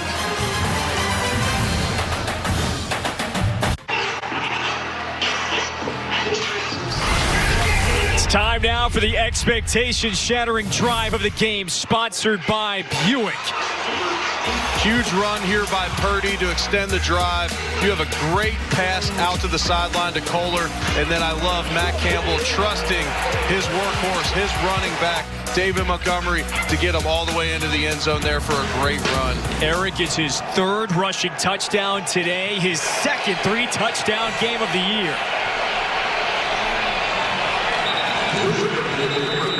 21 unanswered points for David Montgomery and the Cyclones. Huge swing. Ever since the 4th quarter started, Brock Purdy has played so efficiently. They had that one drive where he must throw the ball down the field, and he does. True freshman growing into his own here late in the year. Extremely impressed by him, and then what a game David Montgomery's having. You call him a next-level back. No question. No question. He's got the size, the speed. Those guys translate to the NFL. He's a 3-down back, and he's showing it tonight. Empty possession after empty possession offensively for Kansas State of late. Thompson, the handoff to Barnes. Gain of 1, that's it. And this is that stout Iowa State defense that we've highlighted. See what Andre Coleman is going to draw up here on this drive. The highest scoring game in series history. Andre Coleman, first-year offensive coordinator, former Wildcat player. Let's see what he draws up here.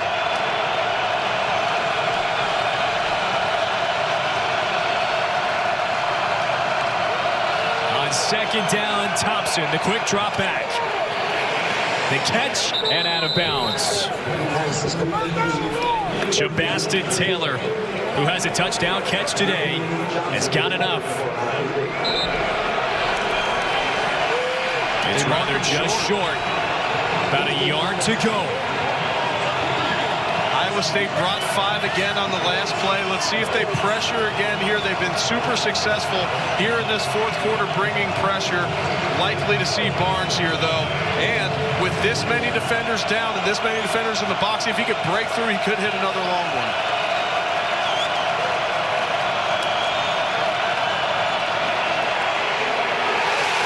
Barnes. He looks short. Both line judges running in short of it. Huge stop. You have the captain, big Ray Lima, in the middle. Fired up. Hard to move a man of that size in the middle. He does a great job of holding his ground. And when Alex Barnes is forced to jump, he jumps right into the arms of Lima, who gives him a little forearm shiver to the head at the end. Kansas State's offense remains on the field. The tight end Gammon is in the backfield as well. To Barnes. Alex Barnes, first down. Great job by Thompson handling the high snap from Holtorf. And like I said on 3rd and 1, when you have the short yardage situation and everybody's running to the line, you can get big yardage plays in these situations.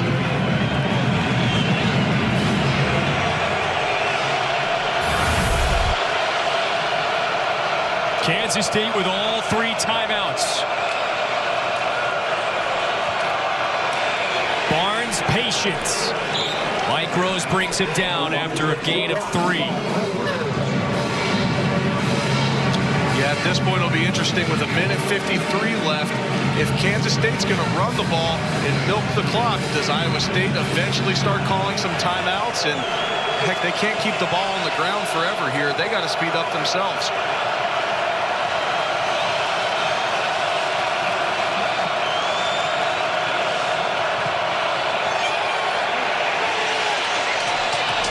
Complete. 3rd and 8.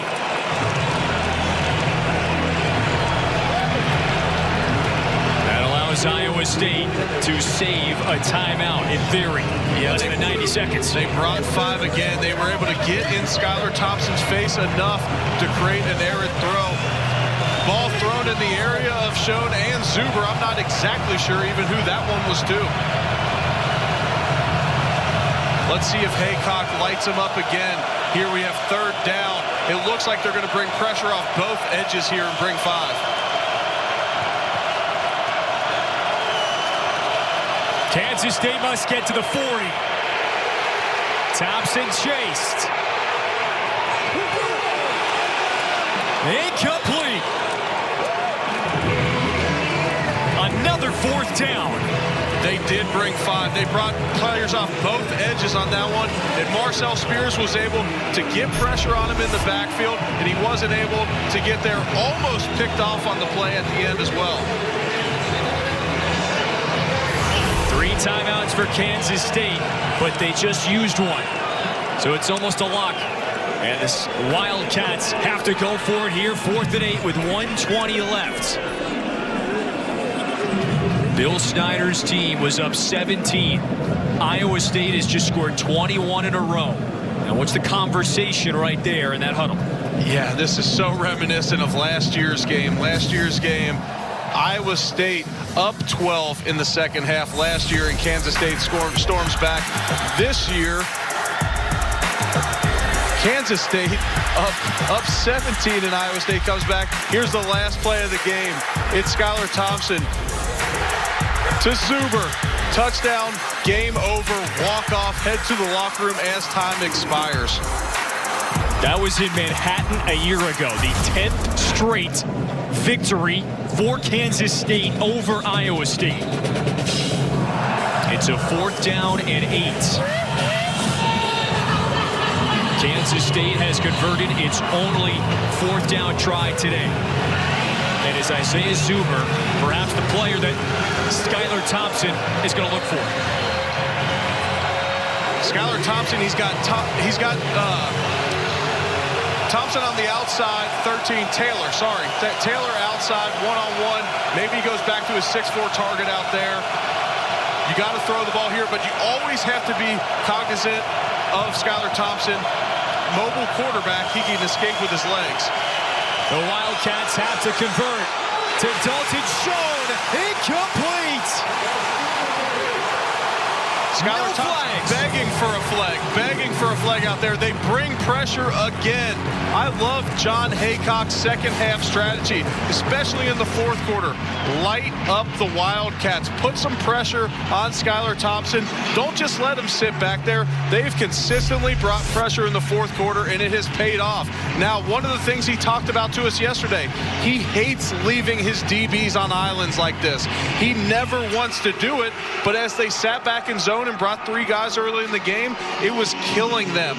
Great job by adjusting the game plan, and it has really affected Skylar Thompson, and they have not been able to do anything here in the fourth quarter.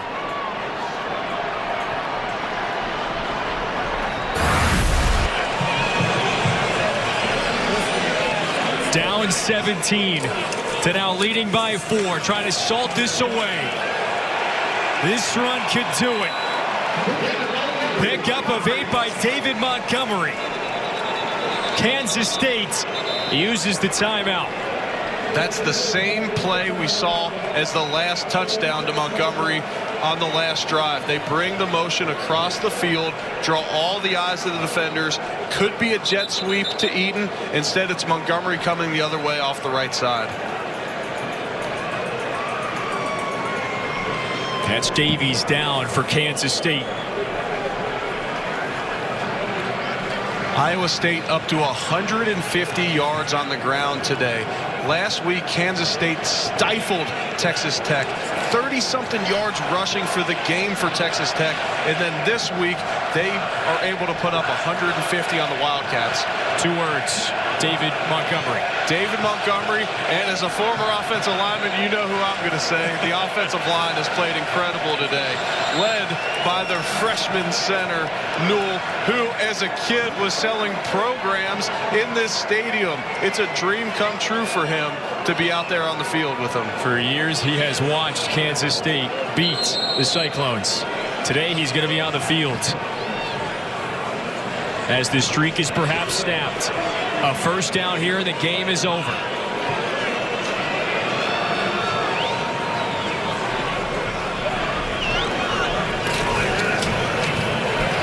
Back to Montgomery. Iowa State down 17. Scores 3 straight unanswered touchdowns. And that's going to do it. David Montgomery had such an incredible game tonight. Run up the middle. That was an up-tempo run. Here's his Wildcat run, forcing missed tackles all night. And here it is off the jet sweep motion. You have David Montgomery getting out in space. So elusive, but he's 215 pounds. This is a big man out there making plays. And here you go. You have the best formation in football. A year ago, Iowa State did not have that Cincinnati native running the football. Today, he was healthy, and they did have him. The largest fourth quarter comeback in Iowa State history. They tied that here tonight. Iowa State wins.